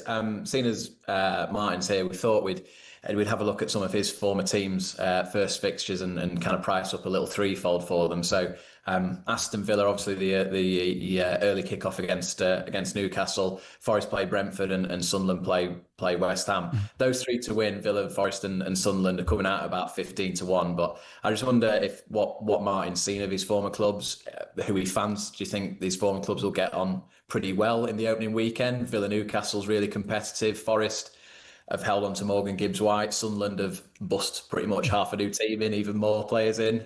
So just interested to see from Martin if he's seen much of those teams playing and how they'll go this weekend.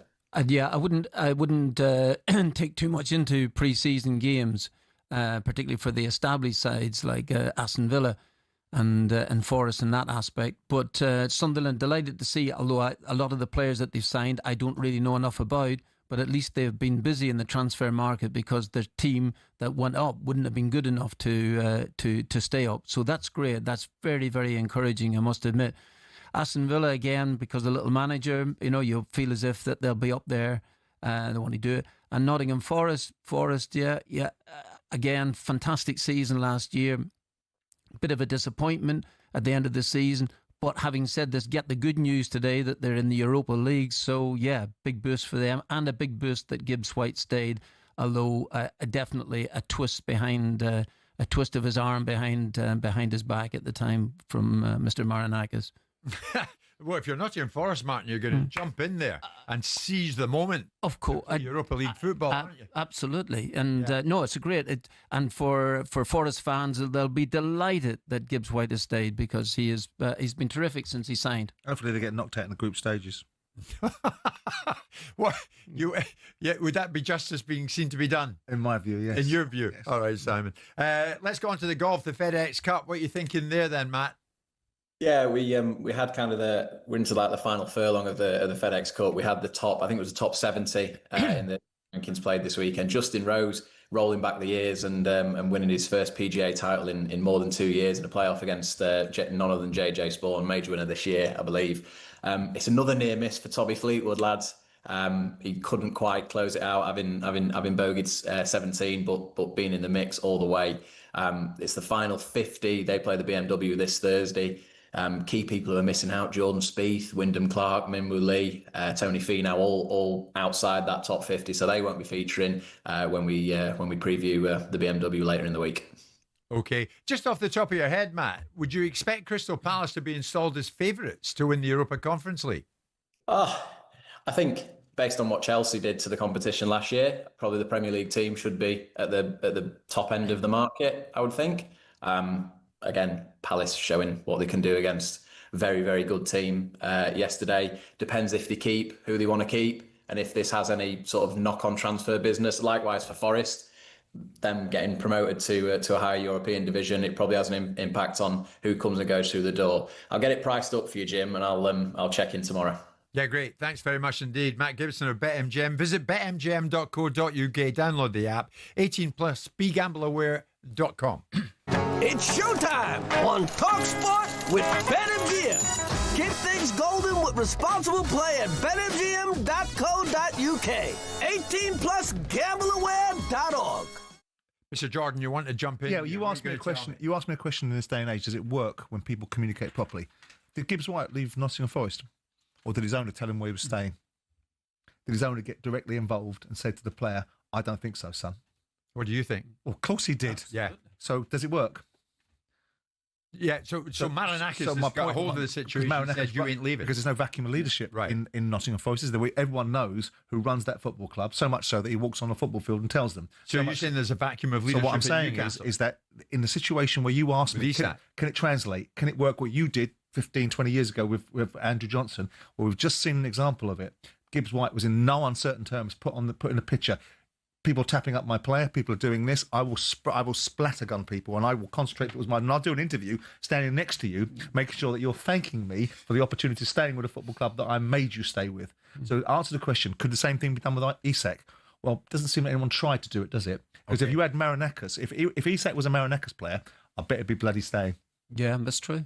Marinakis, meantime, rubbing his hands this morning because his Nottingham Forest will play Europa League football next season at the expense of Crystal Palace, because Crystal Palace have been demoted to the Europa Conference League. That has now been confirmed. Crystal Palace have lost their appeal to CAS against the UEFA ruling that they must play Europa Conference League instead of the Europa League, and that means Nottingham Forest will play in the Europa League next season. And we mentioned the fact, of course, it hinges on this multi-club ownership issue. And of course, it was the former co-owner John Textor who found himself right in the thick of all that. And Textor came from Paris to here in London and joined Simon and myself in studio. And he admitted when Palace lifted the FA Cup, was he even slightly worried that UEFA would be coming on the horizon for him? This was his response. Oh, is what I thought. Am I allowed to say that? Who said it? God. Yeah, no, I didn't. I couldn't believe it. I mean, I was so happy. No, I was very happy, but I felt a gravity to it. And I was concerned, of course. On the same day? Holding the cup next to the Prince. Yeah, it was a great, great moment. And I couldn't have been happier. I couldn't have been happier for the fans. But yeah, I was worried about what was coming. There and then, you're holding the FA Cup beside the Prince. And no, that was Josh. Josh took the spot next to the Prince. But there's trouble on the horizon here. Yeah, but listen, look, I think you've just said it. Well, no, I felt bad, but it doesn't mean I had decisive influence. So the rules say they should be in. Well, the rules now say no go, and Crystal Palace will play Europa Conference League football next season. It's not Europa League football, as it should be, having won the FA Cup. Now, massive number of Palace fans are getting in touch about this right now. Many people are saying, Martin, well, it's a Europa Conference League, so just go and win it. If you were Glasner now, you'd be like, oh, yeah, they're right. Let's just go out there and win it. Are you thinking, no, damn it, we should be in the Europa League? Well, I don't think he has got a say in whether they should be in the Europa League. They're not in it. There was a fairly decent chance that they wouldn't get through because they hadn't abided by the rules. Simon's made the point that the rules might be silly, but they're there and they knew about them. And if you're to believe Textor, who thought the minute that the cup was being raised there at Wembley, they thought, oh gosh, we're in a bit of trouble here.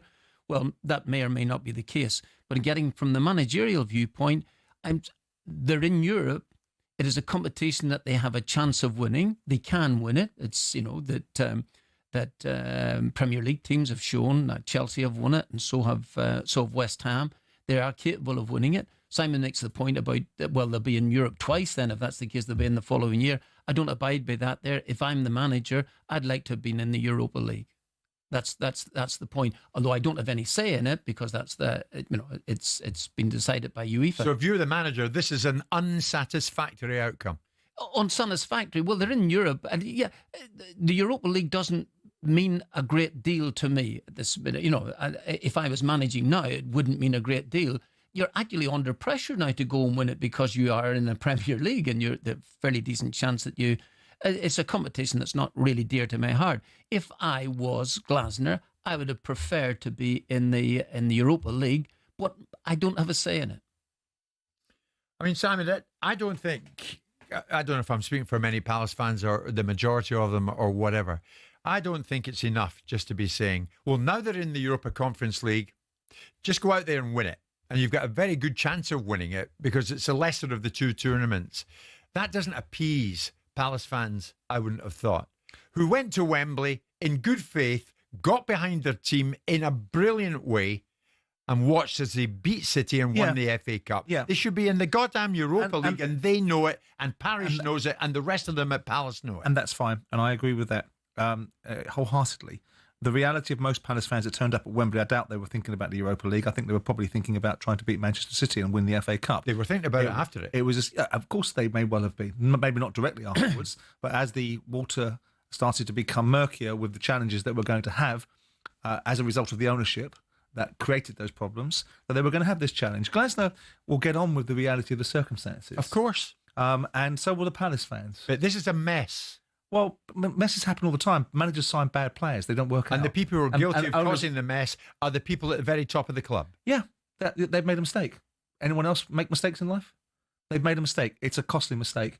The same ownership model that has facilitated remarkable outcomes for Crystal Palace. So if you're going to judge, I mean, I think Parish is a liar and a cheat, and I've got good reason for saying it. Right? But in this instance, I also think he's a bloody good operator and knows precisely what he's doing. And he's made a mistake. They've made a mistake. But all of the achievements that they've gotten over the last 15 years in stabilising Palace as a Premier League football club, in creating outcomes where they've been to 2 FA Cup finals, and creating more success than this football club's ever had in its history, cannot be a reason to eradicate all that, because they've made a mistake.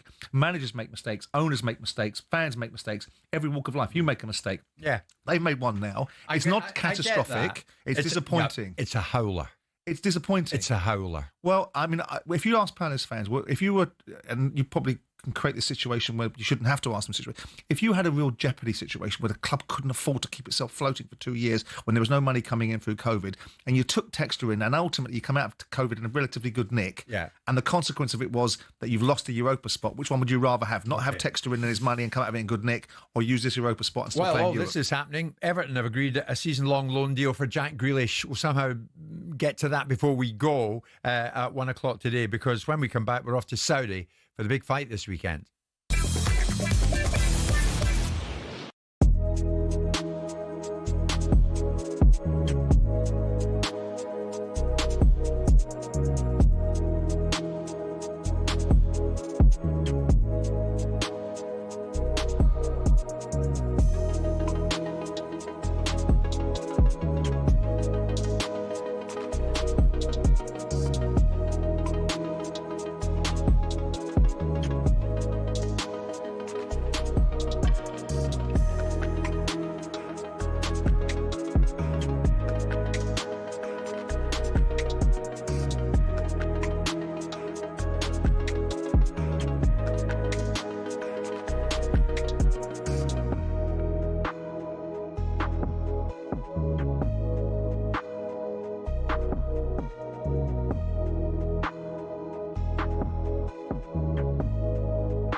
course, we eagerly await the outcome of the Alexander Isak situation.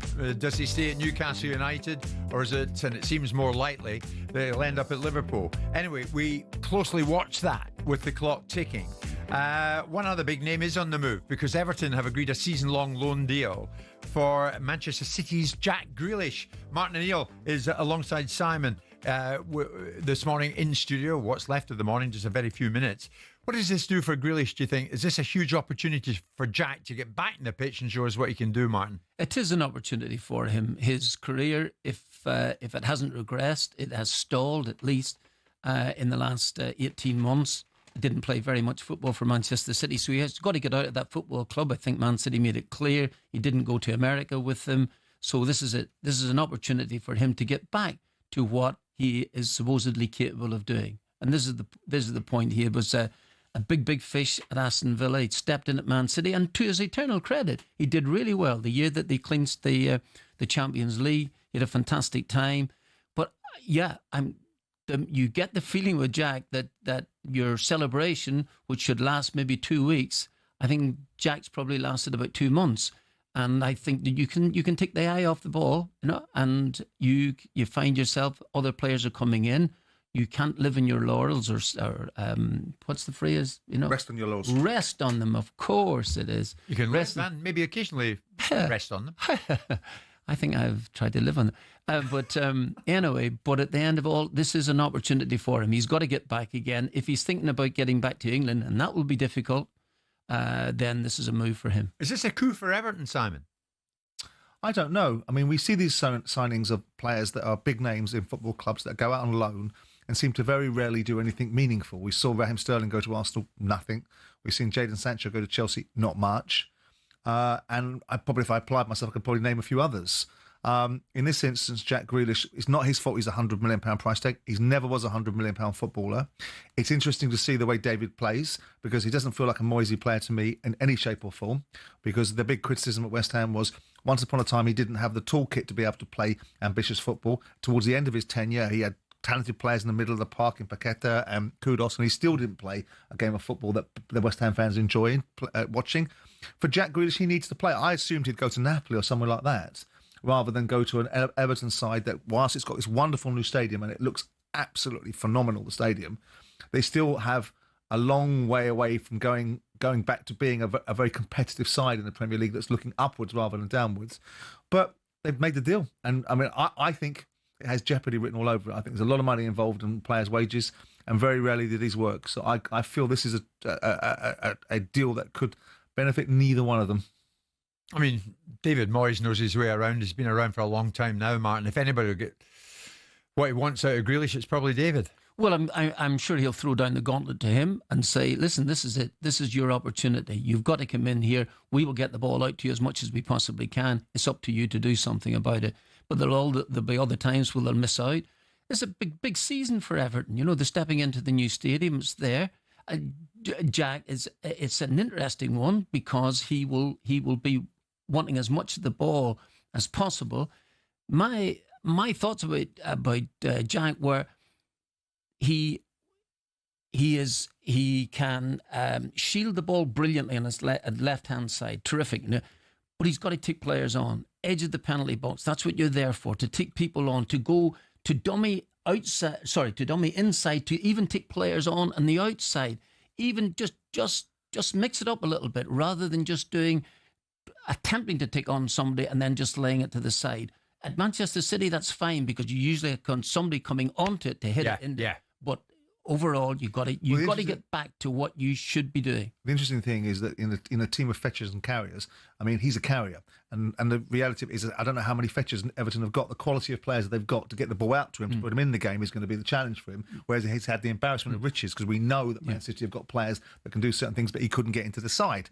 So he can now get into this side, but the fetchers aren't going to be good enough to give him the quality of service. So he might find himself in a bit of a bugger's muddle. Well, you never know. Rashford to Barcelona, Grealish to Everton. If they both come onto a game, they might well get involved with Tuchel next summer. Oh, absolutely, yeah. But you'd have to be doing a lot, because there's heavy competition for places. And Rashford going to Barcelona, I didn't see that happening. Well done, okay. That is, again, up to him. But it's up to the players. And Well, it's as simple as that. Crystal Palace won the Community Shield yesterday. Before that, they won the FA Cup. That should have meant Europa League football. It hasn't. They've lost their appeal. It's Europa Conference League football for them next season. More reaction to that coming in, and we're off to Saudi not long after this.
Tyson Fury, Floyd Mayweather, Canelo Alvarez. Just hearing these names makes you think money and the hundreds of millions of dollars, pounds or Saudi riyals in boxing. But that's at the top. At the bottom, it isn't quite the same.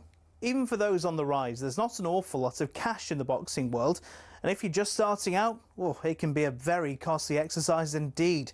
But don't take my word for it. Here's the former European champion, talkSPORT's Spencer Oliver. You're turning professional and you're boxing, let's say, York Hall on a non-televised fight. You have to sell tickets to earn any money, but you have to cover the wages of your opponent as well. So if you don't have the ability to be able to sell enough tickets, you effectively have to pay to fight. A far cry then from Jake Paul facing Mike Tyson in 2024, when the purse was reported to be around £48 million. But the vast amounts of cash lining the top dog's pockets isn't the norm in a typical fight. Let's say you're lucky and you get between 5 and 10 grand. You're going to get 10 grand max for that. 10% goes to the trainer, 25% goes to the manager.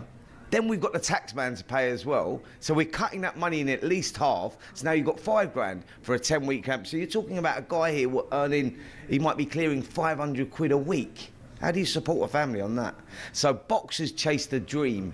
And, you know, there's probably 2% of them that actually make it. So say you do make it and you start to rise up the ranks. Strikers Boxing, a training academy, says the mid-tier fighters can earn more, somewhere between £10,000 and £50,000 a fight, depending on record, profile, opponent and popularity of weight class. It's only at the top level does the real cash start flowing in, with the top-tier professionals, i.e. those going for titles, earning 6 figures a fight. Something else you'll have heard of is the terms prize fighter or journeyman. A prize fighter is, as it sounds, someone who picks up fights where they can and gets a nice big check if they win. Journeymen are the fighters who take on up-and-comers, effectively used for experience in the ring. Even if they're going up against a real prospect, a young Anthony Joshua, for example, these guys will be lucky to earn more than 10 grand. So the average boxer isn't as rich as you'd think.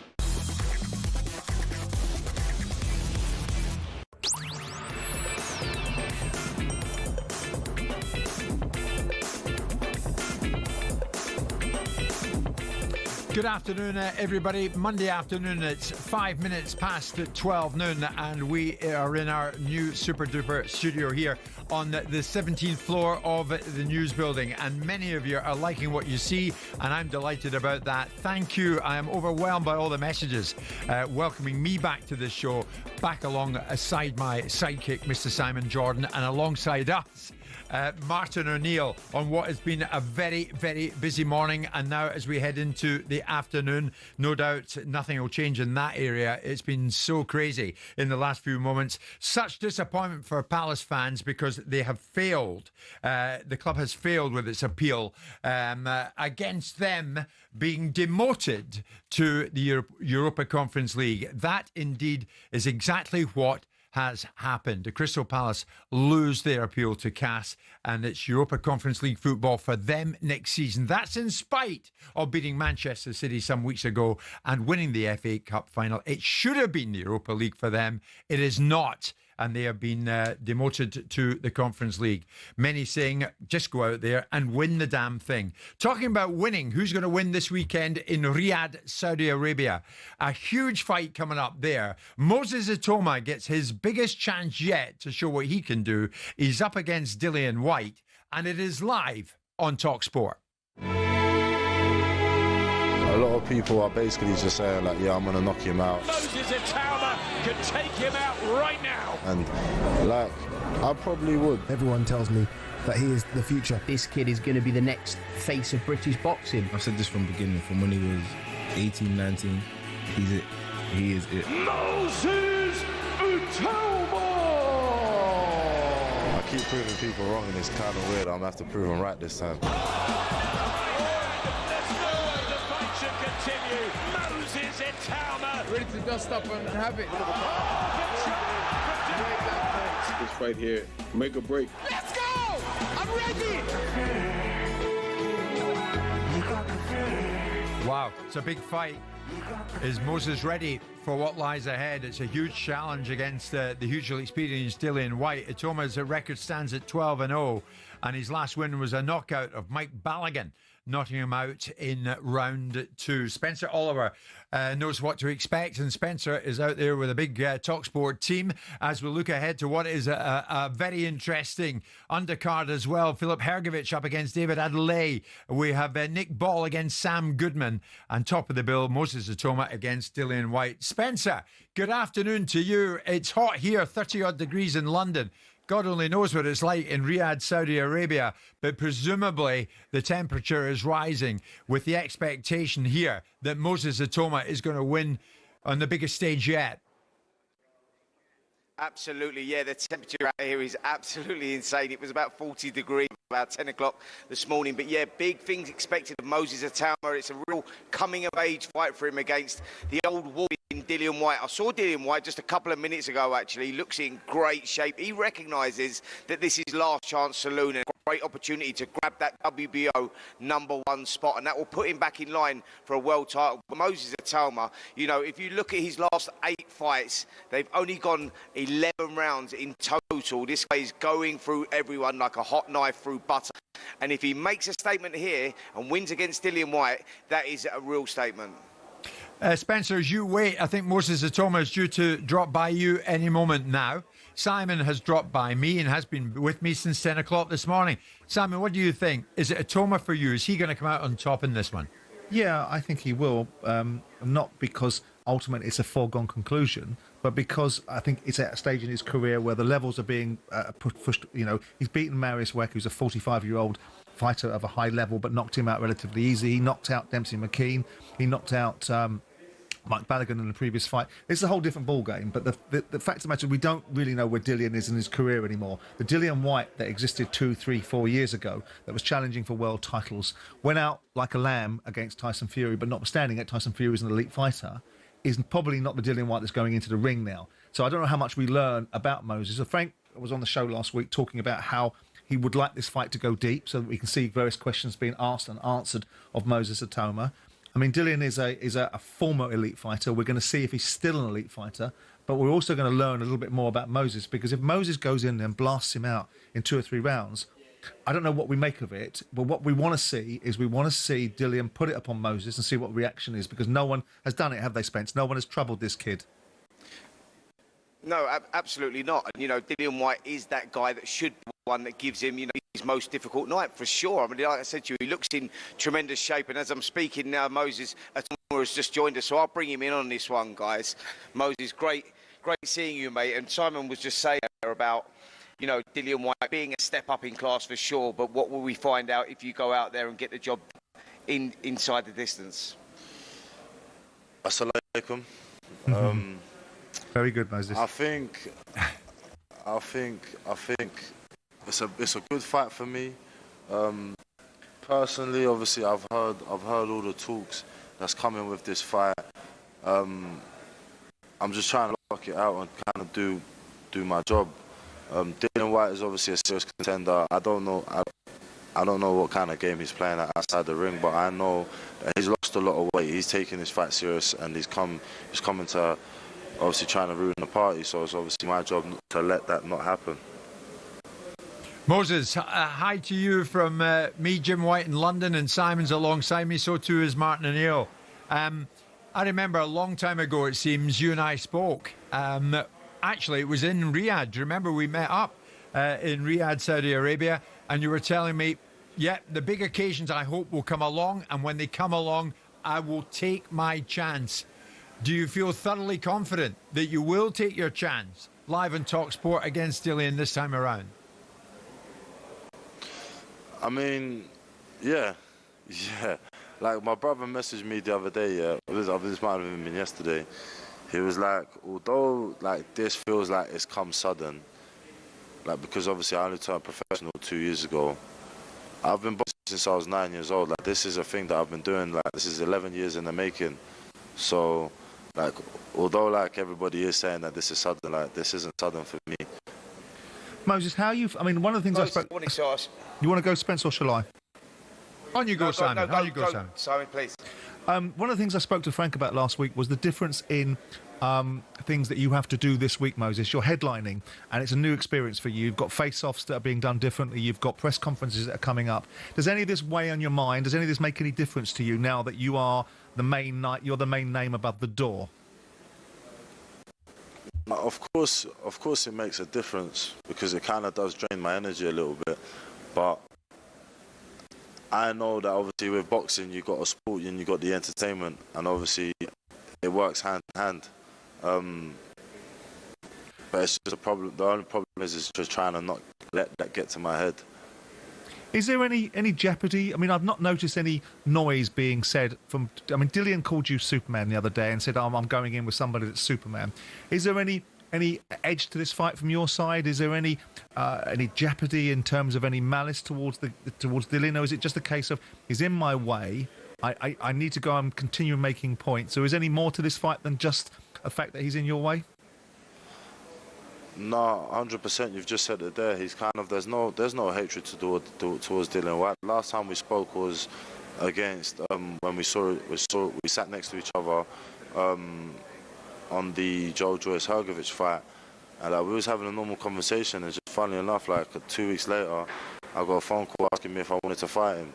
So, and I said, yeah. It was like it's not nothing kind of disrespectful to Dillian or nothing. Like, I think he's a cool guy, but. He's in your way. Like you said, he's in my way. Spence. And with... Yes. Spence, we spoke last week again about the real pathway for Moses. Do you get the impression that if he beats Dillian Whyte, which he will obviously think he's going to, and does it in such a compelling way, that he really is now in the box seat for potentially fighting Joseph Parker for a world title in December?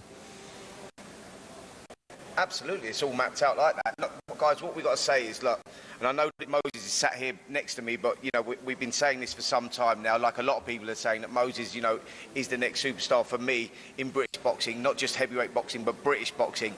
And fights like this, you go, look, Moses has been preparing for this. This is the 4th time he's boxed out here in Riyadh on these big cards. Now he's topping the bill. But good fighters, you know, exceptional fighters, they feed off that pressure and they perform at a higher level, and that's what I'm expecting from Moses, this young fighter who's, you know, coming through at a rapid rapid pace, only 2 years as a professional, WBO ranked #1. That is a lot of pressure on the 20-year-old shoulders. But though, you know, like I said before, you know, people, good fighters, great fighters, they feed off that, and that's what I'm expecting from you, Moses. Shukran, Spencer. Like it's been different. Like this whole fight week, even like coming out of the airport and I'm seeing my face on the car. I'm thinking, what is going on? Like I'm a son of 2 immigrants going to Kenya. Like in what world was I supposed to be a 20-year-old being this big thing? So all I've got to do is be grateful that this is happening to me, and just kind of following the journey through. Have you studied Dillian? Have you studied Dillian Whyte, Moses? Have you watched any of his fights? Of course. Right. Well, did you hear the other day that Buddy McGirt said that Dillian Whyte and he don't watch your fights and are not interested in the opposition? What did you make of Buddy McGirt saying we don't watch him, we don't worry about that? No, but I can understand Buddy McGirt saying it. Dillian Whyte is probably not telling the truth there. Otherwise, how would I know that I'm Superman, I'm doing well, I'm knocking all these guys out? Buddy McGirt, however, the only reason why I feel like he's comfortable with saying that and doing that is because it's not him in the ring taking the punches. So he can just say, yeah, we don't study Moses Atama. The same way that the people are saying like, but his chin hasn't been tested and his this. It's easy for people just to say that, like outside the ring, people that don't get their chin tested and they ain't been obviously got the dog brought out of them. So like, I'm not going to pay attention to what Buddy McGirt is saying or what all these other people are saying, because at the end of the day, like, you don't get paid for overtime. If you can knock a guy out in the first round, then why not? Excellent. Moses, thank you very much indeed. Moses Atama. And thanks to you, Spencer, for managing to manoeuvre there and get Moses to join us live in the show. Moses goes in against Dillian Whyte this Saturday night. Is live on talkSPORT, coming live from Riyadh, Saudi Arabia.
It's Jim White, Simon Jordan and Martin O'Neill, and we are live on talkSPORT. Martin, of course, having managed at the very highest level, both in England and in Scotland, and of course managed at an international level as well with the Republic of Ireland, so he's been around a fair bit. So too was Phil Brown, if you remember years ago. Do you remember, Martin, Phil Brown, what he did when he was, I think, at Hull, wasn't it? And he got the players in and very publicly gave them a dressing down at the end of one of the games because he didn't get what he wanted from them. Ruben Sellers did exactly the same thing. Day one, Sheffield United losing 4-1 to Bristol City, and Sellers, the new man in charge there with Chris Wilder having left the place, gave a post-match team talk gesticulating to the players on the pitch after the full-time whistle. Does that serve the kind of purpose that Sellers and in the past Brown hoped it would? I can't see it myself. I must admit, I don't know why he did it. I mean, he's got into the job there. I think he should be, if he's wanting to have a talk with the players, I think he should do that in the dressing room. It's my own view. I think if he thinks back about it, maybe put himself into a darkened room, have a bit of quiet introspection, I think, as much as anything else, because it doesn't help. It really doesn't help. It doesn't. Fans see through these particular things as well too. So and I think this, from a distance, it seems a sort of an ingratiation with the fans, and it doesn't help, and it doesn't help the players either, because they've been hammered in the match. Take whatever punishment is coming, but have it be in the dressing room. Would be my view. I must admit, I'm with Martin on that, Simon. I mean, the supporters who've just seen Sheffield United, many tipping Sheffield United to go back up to the Premier League, they've just seen them whipped 4-1. Is there any point by a team that demolished last year in the playoff semi-finals in both legs? Right. So I don't know. I don't know what he said, and I don't know until we know what he said. Then we can't really judge the length and breadth of it. I don't think it's a great optic. I don't think it needs to be done. I think it is demonstrative, and but the whole game at times can be demonstrative. You've got people berating fourth officials, managers berating fourth officials. What does that achieve? That's for optics. You've got players getting together before a game and doing a huddle and telling everyone what they're going to do and start the first minute and concede a goal. What does that achieve? There's a lot of optics that goes on. I don't think it's a great way to do things. I think that you concentrate people's minds for the purpose of concentrating their minds and not for playing to a gallery. But I don't know what dynamic he has with these players, what relationship he has with them, how he thinks he communicates, what he thinks he gets the best from. It's really easy to dispense wisdom to people. It's much more beneficial to understand how they receive it. And if he's done it for a reason that he believes they will receive it in the best interest, then only he and that group of players will know that. And if he is playing to the fans, then that will have its own consequences. Yeah. Because the fans are not interested in you playing. I remember years ago, Paolo Di Canio walking over to the Sunderland fans and telling them to do this, and he got back something he didn't quite appreciate. Yeah. That's one half of Sheffield. The other half, Sheffield Wednesday, of course, do not have their problems to seek, do they not? Players unpaid. Sheffield Wednesday season kicked off against Leicester City. They went a goal up against Leicester City. They ended up losing the game by 2-1, and the captain Barry Bannon was sent off. And of course, all sorts of disquiet behind the scenes regarding the owner, Daifon Chansiri, who's been on this show in the past and is a controversial figure, to put it mildly. But the football club's still in financial meltdown. Of that, there is no doubt. And the same Barry Bannon spoke about that when he was in talkSPORT just a few days ago. It's really hard because it's not only the wages and stuff that we've been facing in the last couple of months. Since we come back to pre-season, we obviously, our pitches weren't ready, so we were training on AstroTurf for a bit, which, modern day footballers don't really get on with AstroTurf. And then we went away to St George's, but we've had the under-23s coaches, Andy and Giles Coke, who stepped in when the manager obviously didn't come back. So on top of not being paid, which ain't nice, there's been loads of things as well, which from the outside you probably don't see. It's hard to think that this can go on much longer, isn't it? The situation at Sheffield Wednesday, Simon, is a deplorable one. And the supporters now are seriously worried if Sheffield Wednesday can even complete this season. I noticed the manager, the new man in charge, Henrik Pedersen, he looked like he'd been caught in the headlights yesterday. What is the latest? What do you know? Well, I actually don't know much. Once I understand that, I would be I mean, the EFL have to have been reassured that if they've allowed Sheffield Wednesday to start the season, there's a distinct possibility they're going to be able to complete it, because otherwise it throws into jeopardy the entire fabric of the league. So they must have been given some degree of surety around allowing Sheffield Wednesday to start their fixtures in this situation. Now, it's not ideal. No, I don't think Chansiri is in an ideal situation. It's a case of, from what I understand, he's struggling financially. So it's not a case of he won't do something. It would appear that he can't do certain things. And if he won't do things, that's a different perspective. Now, obviously, over the years, people talk about Chansiri in a certain way, and I've got no vested interest in Chansiri or Sheffield Wednesday. I think it's a football club that someone should buy, because I think if they get it right, it's a football club with great potential and great scale. And I've always felt that. Every time I've been up there and every time I've spoken about it, I recommended it to John Textor. People might think that's not a great thing. I recommended it to Turkey El Sheikh, because I think it's a football club that if someone got hold of it, really channeled their energies in it and focused their minds on this football club, it has a skill to be a significant club again. Now, the flip side of it is the guy, no one complained. I know that they're not going to like this. No one complained about Chansiri when he spent 150 million quid on the football club. And ultimately... But that doesn't really matter now, I didn't say it did, but people run out of money. So when you run out of money, you have to be given an opportunity to reevaluate your finances and find a solution. At this moment in time, until a buyer comes up to Chansiri and puts a proper bid on the table. No, but he's had the opportunity to sell. Well, you don't know that, and you don't know what opportunity he was presented. We're pretty sure of it. No, you don't know that. If someone came and knocked on your door for your house, he put a statement out saying that he's not getting what he wants. That's right. So if someone knocked on the door for your house and you were in default for your mortgage and they offered you half the price, you'd probably be a bit peed off with it. You'd probably want to get the real value. Yeah, but I don't have tens of thousands of fans relying on me to get a sale for my house. And this guy does. And that's the reality of the circumstances he's undertaken, which is that he has a degree of responsibility to a business, but it's a business to him. It's a business. You can spin the yarn about how sentimental he should be about it, and the football fans and all the value, and I get it. I understand that. But to him, it's a business he's invested a lot of money in. Good for him. Well, we're talking about him. Yeah, so if you should be sentimental about it as well, because it affects a great many people. Well, don't be so bloody stupid. It's the real world, not sentimental world. He's a businessman that's in this situation. That's trying if you default on your mortgage, if we're going to go down this road of selling the house analogy, which you do all the time. I don't. Yeah, you do. No, it's like selling your house. No, I don't. I use it as a discussion. It's different to that. A great many people depend on this football club moving forward. Understood. And of course they do. And of course, the finger ends up being pointed at the guy at the top, and the guy at the top's Chansiri. Of course. And so I'm not defending that. I'm not defending that. And what I'm doing is I'm desentimentalizing the conversation and turning it into the pragmatic reality rather than some idealistic nonsense. He will sell the football club when someone offers him a decent amount of money. And if someone hasn't offered him a decent amount of money, he probably won't. So here we are in that situation now. The question is, can they survive the league, the season? Well, I would imagine the EFL have been assured enough that they can. The background noise around it is not good. Players not getting paid gives them excuse. I don't like to see players not getting paid because it gives them excuses to something they probably don't do in the first place, which is their jobs. But also the fact that there was, a bad optic. That's a bit harsh, isn't it? Well, it often is the case. It often is the case because when you're an owner, having been one, it is never land. The one thing that you can believe you're going to do is pay the bills. The one thing you can't guarantee is that the players are going to do their jobs or the manager's going to perform their How would you as a manager be feeling, Martin, at the moment, on behalf of your players, in this situation, which appears to be getting worse before it gets better?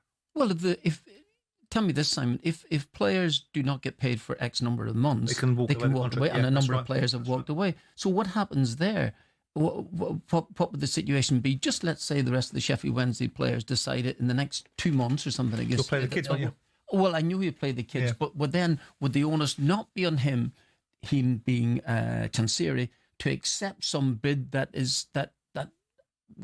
is not in the end, what he wants, but eventually he he's going to have to take a haircut. Yeah. Of course he's going to have to take a haircut. But at this moment in time, as you know, when there's blood in the water, what people do is the sharks come in and they try to take everything off you for nothing. And they may well end up in that position. But as somebody sat there looking at it without the sentimentality of being a Sheffield Wednesday fan, which is where he is, he's going to sit there and go, well, I want my money back. And when the market tells him he can't have it, and there's only this offer or that offer or this particular scenario, he's going to have to take a view. And the view is, I destroy the football club and left with nothing, so I get nothing, or I get what's on offer. And right now, no one knows the state of play as to how serious the offers are, who's really bidding, and how much money they're trying to bid for the football club. Yeah. In the end, unless he's hell-bent on destroying Sheffield Wednesday, and his only focus is to turn it into dust, which makes no sense, he will take a view at some point. In the meantime, what we will do is we'll do a running commentary about how it's deteriorating to the point where it doesn't exist. And then we'll create optics around things because the football club will play. It is playing its games. It's not meeting its obligations like lots of businesses don't. The Wednesday fans who spent their own money going to Leicester. Now, that's bad. are protesting. And they're right to do so. And every right to do so. What's bad? But worse, they've got to spend their own money. The worst. 6 of the players made their own way to the Midlands, so they could stay in a hotel. The worst scenario of all is actually Sheffield Wednesday fans that have paid for season tickets in a stand that can't be opened and haven't been given their money back. Right. Now, that's dreadful, because you can't sell somebody a seat and then not get your money back because you can't actually go in the stadium because the stadium hasn't been given its safety certificate. Yeah. If, for instance, they were allowed to continue and they did get relegated, would it not make sense for him to sell a championship team rather than a Division 1 side? Of course. But at this moment in time, unless we're dealing, and I'm not defending the owner here by any means, if we're dealing with the reality of a bid on the table, someone wants to buy Sheffield Wednesday for 50 million quid or 25 million quid or 15 million quid or whatever the bleeding number is, right? And it's the only game in town, then he has a view. If at this moment in time all we're talking about is supposition and rumours and gossip about who wants to buy it and who doesn't want to buy it, then you've got nothing really to consider. He should meet his obligations.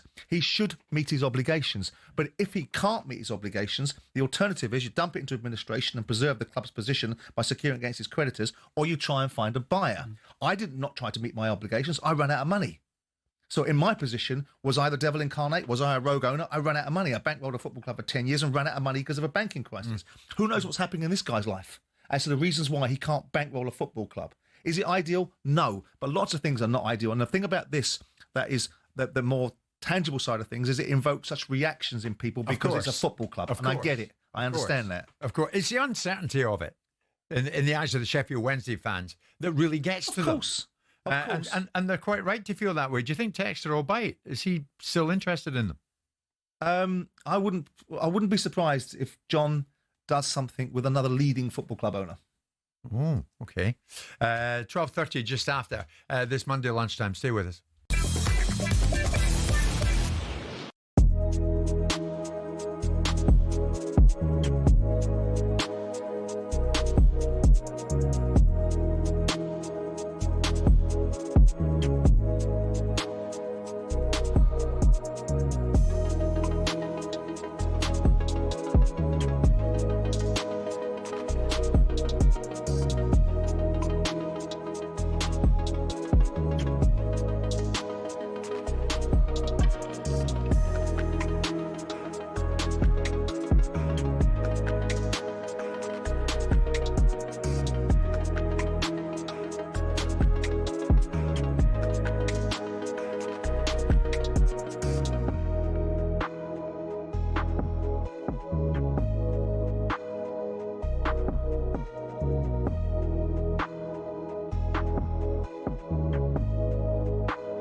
What football ground are you thinking of when someone says this? Really tough place to go. Difficult place to go. Such a tough place to go. It's a tough place to go at the moment. It was a really difficult place to go. But what are the toughest places to go, really? We've had a look.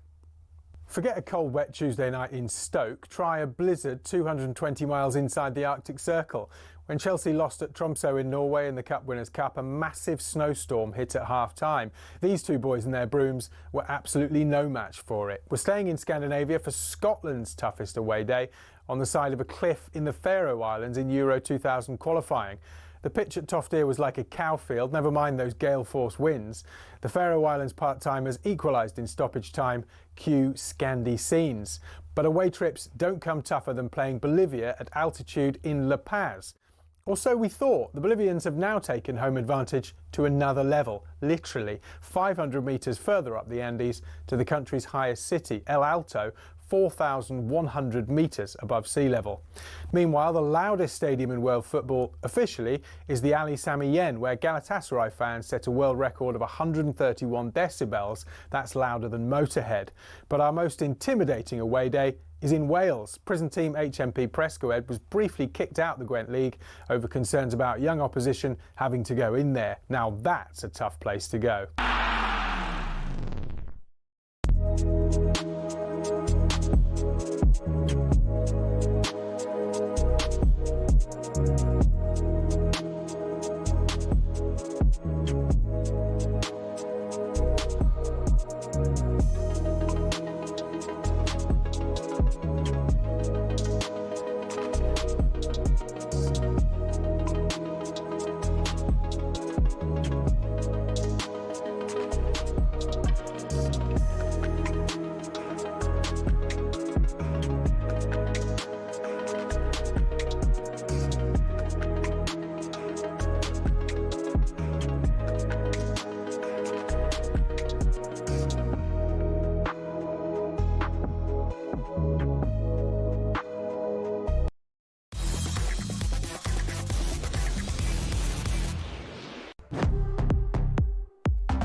Many Sheffield Wednesday fans getting in touch. We feel your pain, and we'll try and work out the latest for you regards the ownership of the football club and Mr. Chansiri in the coming hours, in the coming days. Now that I'm back, we'll go on to Chansiri again. We have a direct in there. Sometimes he doesn't like it when we approach him directly, but hey-ho, to get the latest news, you've got to do these things. So it's all up and running, certainly, and the Premier League fits into that category as well. This Friday night, it all gets underway with Liverpool back in action for real, the champions, up against Bournemouth. Thereafter, the Premier League gets going, of course, in a serious way. It all got going at the weekend for fans of championship clubs, and newly promoted Charlton got off to a winning start back in the championship. They were up against Watford, and Charlton, playing for the first time in the championship in more than 5 years, got themselves 3 points. No better start than that. And Charlton's managing director, a good friend of this show, Jim Rodwell, joins us live. Jim, good afternoon to you. Good afternoon. How are you? Very well, thank you. Good to see you, James. Simon's with me, and so too is Martin O'Neill. Listen, it is the perfect start, no matter the opposition, no matter the circumstances. 3 points on the board. You must have been thrilled. Yeah, we were. Obviously, it's always good to get off to a winning start, and it was a good day. Good crowd at the Valley. The sun was shining, and we put up a performance. And a substitute that we fought hard all summer to sign came on for 10 minutes and scored the winner in the 95th. So, yeah, there'll be more difficult days, I'm sure, this season. But, yeah, we'll take that, certainly. Well done, Jim. What's it been like for you, trying to operate in the market this summer? 9 new recruits, I think, Jim. Is it a tough old field to try and do deals in at this stage? It has. I mean, you know, we're not digging ditches. We're incredibly privileged, the manager and I, to be doing the job. But, yeah, I think we had a plan for the championship when we went into the playoff game on, I think it was May 25th. We didn't realise how difficult it was actually going to be. I think Nathan said publicly this had been the most difficult transfer window that he's ever seen. And yeah, and it has. It's been a slog. You know, we wanted to bring 9 players in. We knew who they were. And it takes a long time to kind of move the pieces around the chessboard to get in exactly what you want. Harvey Nibb's been a prime example. We've been trying to sign Harvey for 2 months, and it came to fruition a week or so ago. He's done very little pre-season, and he comes off the bench and he does what he gets paid to do. But yeah, listen, it's been fun. Lots of conversations, you know, a few disappointments along the way, but all in all, we're absolutely thrilled about what we've done. But yeah, I've grown far too close to our manager for my liking. I think we both need a period away from each other come September. Yeah, his real hard work has already started. Yeah. Well, Tottenham managers, former great manager Martin O'Neill is in studio with us this lunchtime, Jim. I mean, when you look at the Championship, Martin, Birmingham, the new boys, got cash to spend, but they drew 1-1 with Ipswich Friday night. Wrexham, of course, with the Hollywood money and huge aspirations to get to the Premier League. They lost to Southampton, who are going to be making a real effort to go back up at the first attempt. It's been described as a brutal division in the past. It's exactly that, isn't it? It is. It's a slog from start to finish. You're talking about 46 games in the season. And even then, if you make the playoffs, a few more matches as well. Sheffield United fall short on the last day of the season, and therefore are still back in that league again. It was interesting, Jim. I was going to ask you, in terms of ambition, what is it for the football club this particular season? I assume staying in it would be success, or is that too less ambitious for you? I look at it, Martin, from a more holistic point of view. The first thing that we've got to be is competitive. We've got to be able to compete week in, week out. Sometimes you see where that takes you. You know, we of course we want to stay in the division, but I think our ambition is a little bit more than that. We want to be competitive. We've got to make sure that every game we play, people know that they've been in a game of football, and I'm sure we will do. There'll be disappointments along the way. But, the players do their own goal setting about what they think is achievable this season. I think it would be wrong of me to kind of breach their confidence. But look, they're optimistic about how we can perform, given a fair win, injuries, things like that. We think we can compete on a given day with anybody. Clearly, we haven't quite got the depth in squad as some of our competitors, but I'm thrilled with the business that we've done. And listen, I love what Birmingham do. I love what Wrexham do. I think it brings profile to the division. I'm just delighted that we're in it. But we're not here to make up anybody's numbers. I think our manager well enough, and that's not what we're about. Just being here to make up the numbers. So Jim, briefly, you've spent around 10 million so far. You're going to spend a few more quid between now and the end of the window. Our owners will be delighted when I tell you that our spending is just about done. They've been incredibly supportive to us since we've had the football club, but they've been really good. We've been thoughtful about what we've tried to do. We've tried to everybody that we've spent transfer fees on have been assets or things that you're swapping cash for assets effectively. We have to convince our ownership that there is a decent possibility that all the players that we sign for transfer fees can go on can go on again. We always say to people, Charlton, we can give people a wonderful platform here at the football club, but it shouldn't be, it's not the end destination, it should be the next destination. If your canoe paddles faster than ours, just get to that cherished land of the Premier League. Yeah. But, get there with us even better.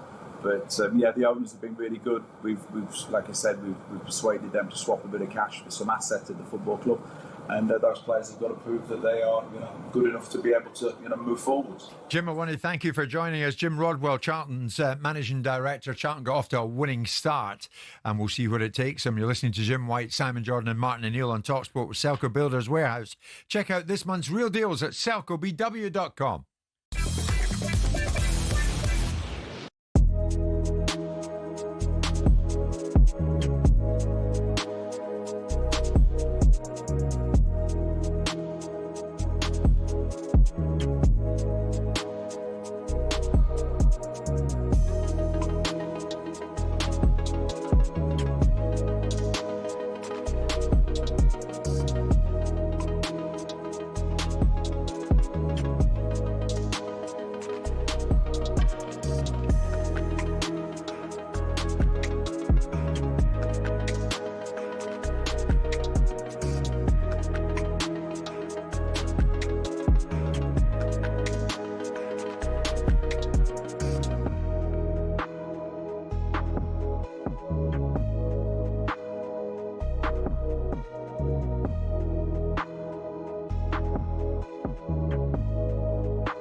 Dream Team from the Sun on talkSPORT, the free-to-play fantasy football game where there's a share of 100 grand up for grabs. 18 plus, terms and conditions apply. Well, over the next week, 11 different talkSPORT presenters, co-presenters, hosts, co-hosts are going to be selecting 11 players for their dream team from The Sun. Each got a budget of £50 million for a goalkeeper, defenders, midfielders and at least one striker. And the man we have selected, his name is Martin O'Neill. And Martin will talk us through who he has chosen for his dream team. Mr. O'Neill, the stage is yours. Let's talk about the goalkeeper. Well, thank you very much, Jim. Having had 4.5 minutes to pick this team, yes, really, really good, I must admit. Great, and the producer, Simon's absolutely right. Sack the producer, there's no question about it. Throwing things right in front of me, just a piece of paper. Okay. But we'll try and go with it anyway. Yes, and, see what you can do. Goalkeeper, Pickford, I have him because he'll play regularly in the side, injury apart. And so my back four, getting forward, I had some Frimpong and Lewis Skelly on the other side. Two centre-backs would be Gabriel and Murillo. I've got them to try and defend properly, which I think they're capable of doing. I'm liking and also that. Gabriel could maybe score a goal at the other end. If this is roughly like a fantasy league, is that... Anyway, yes, okay, exactly. fine. You were All impressed with Frimpong yesterday I think Wembley. Frimpong's... Do you know when he was at Celtic, I thought he was... I said this to Neil Lennon. Yeah. I thought he was... it's quick, but I thought he was a bit weak. But I'll tell you what, when he was at Leverkusen, he was really strong. He's definitely built himself up. He can go past players from that side of the field. Yeah. And so I think that he will have a lot of assists this season. My view. So we get Pickford, Frimpong, Murillo, Lewis Skelly, and the one other. Sorry, what do you mean one other? You got a back four. Oh yeah, that's a back four. No, Pickford's your goalkeeper. Pickford, Frimpong, Gabriel. Sorry. That's it. Sorry. Moving on, Mr. O'Neill, the midfielders. Apologies. I'm going for Saka, one of my favourite players. Yeah. I'm going to go for Rice, who chose to play for England instead of the Republic of Ireland. And I've gone for Palmer, who will make goals and score a few penalties. Of course. Doku, who's one of them. I really do like him. Yes. He makes things happen and can improve under Guardiola. No question about that. More end product. And what? More end product. More end product. Absolutely. Thank you. Absolutely right. More end product from the ex-owner of Crystal Palace. And I've gone for the two up front. Haaland, who will score a bag full of goals, and Salah.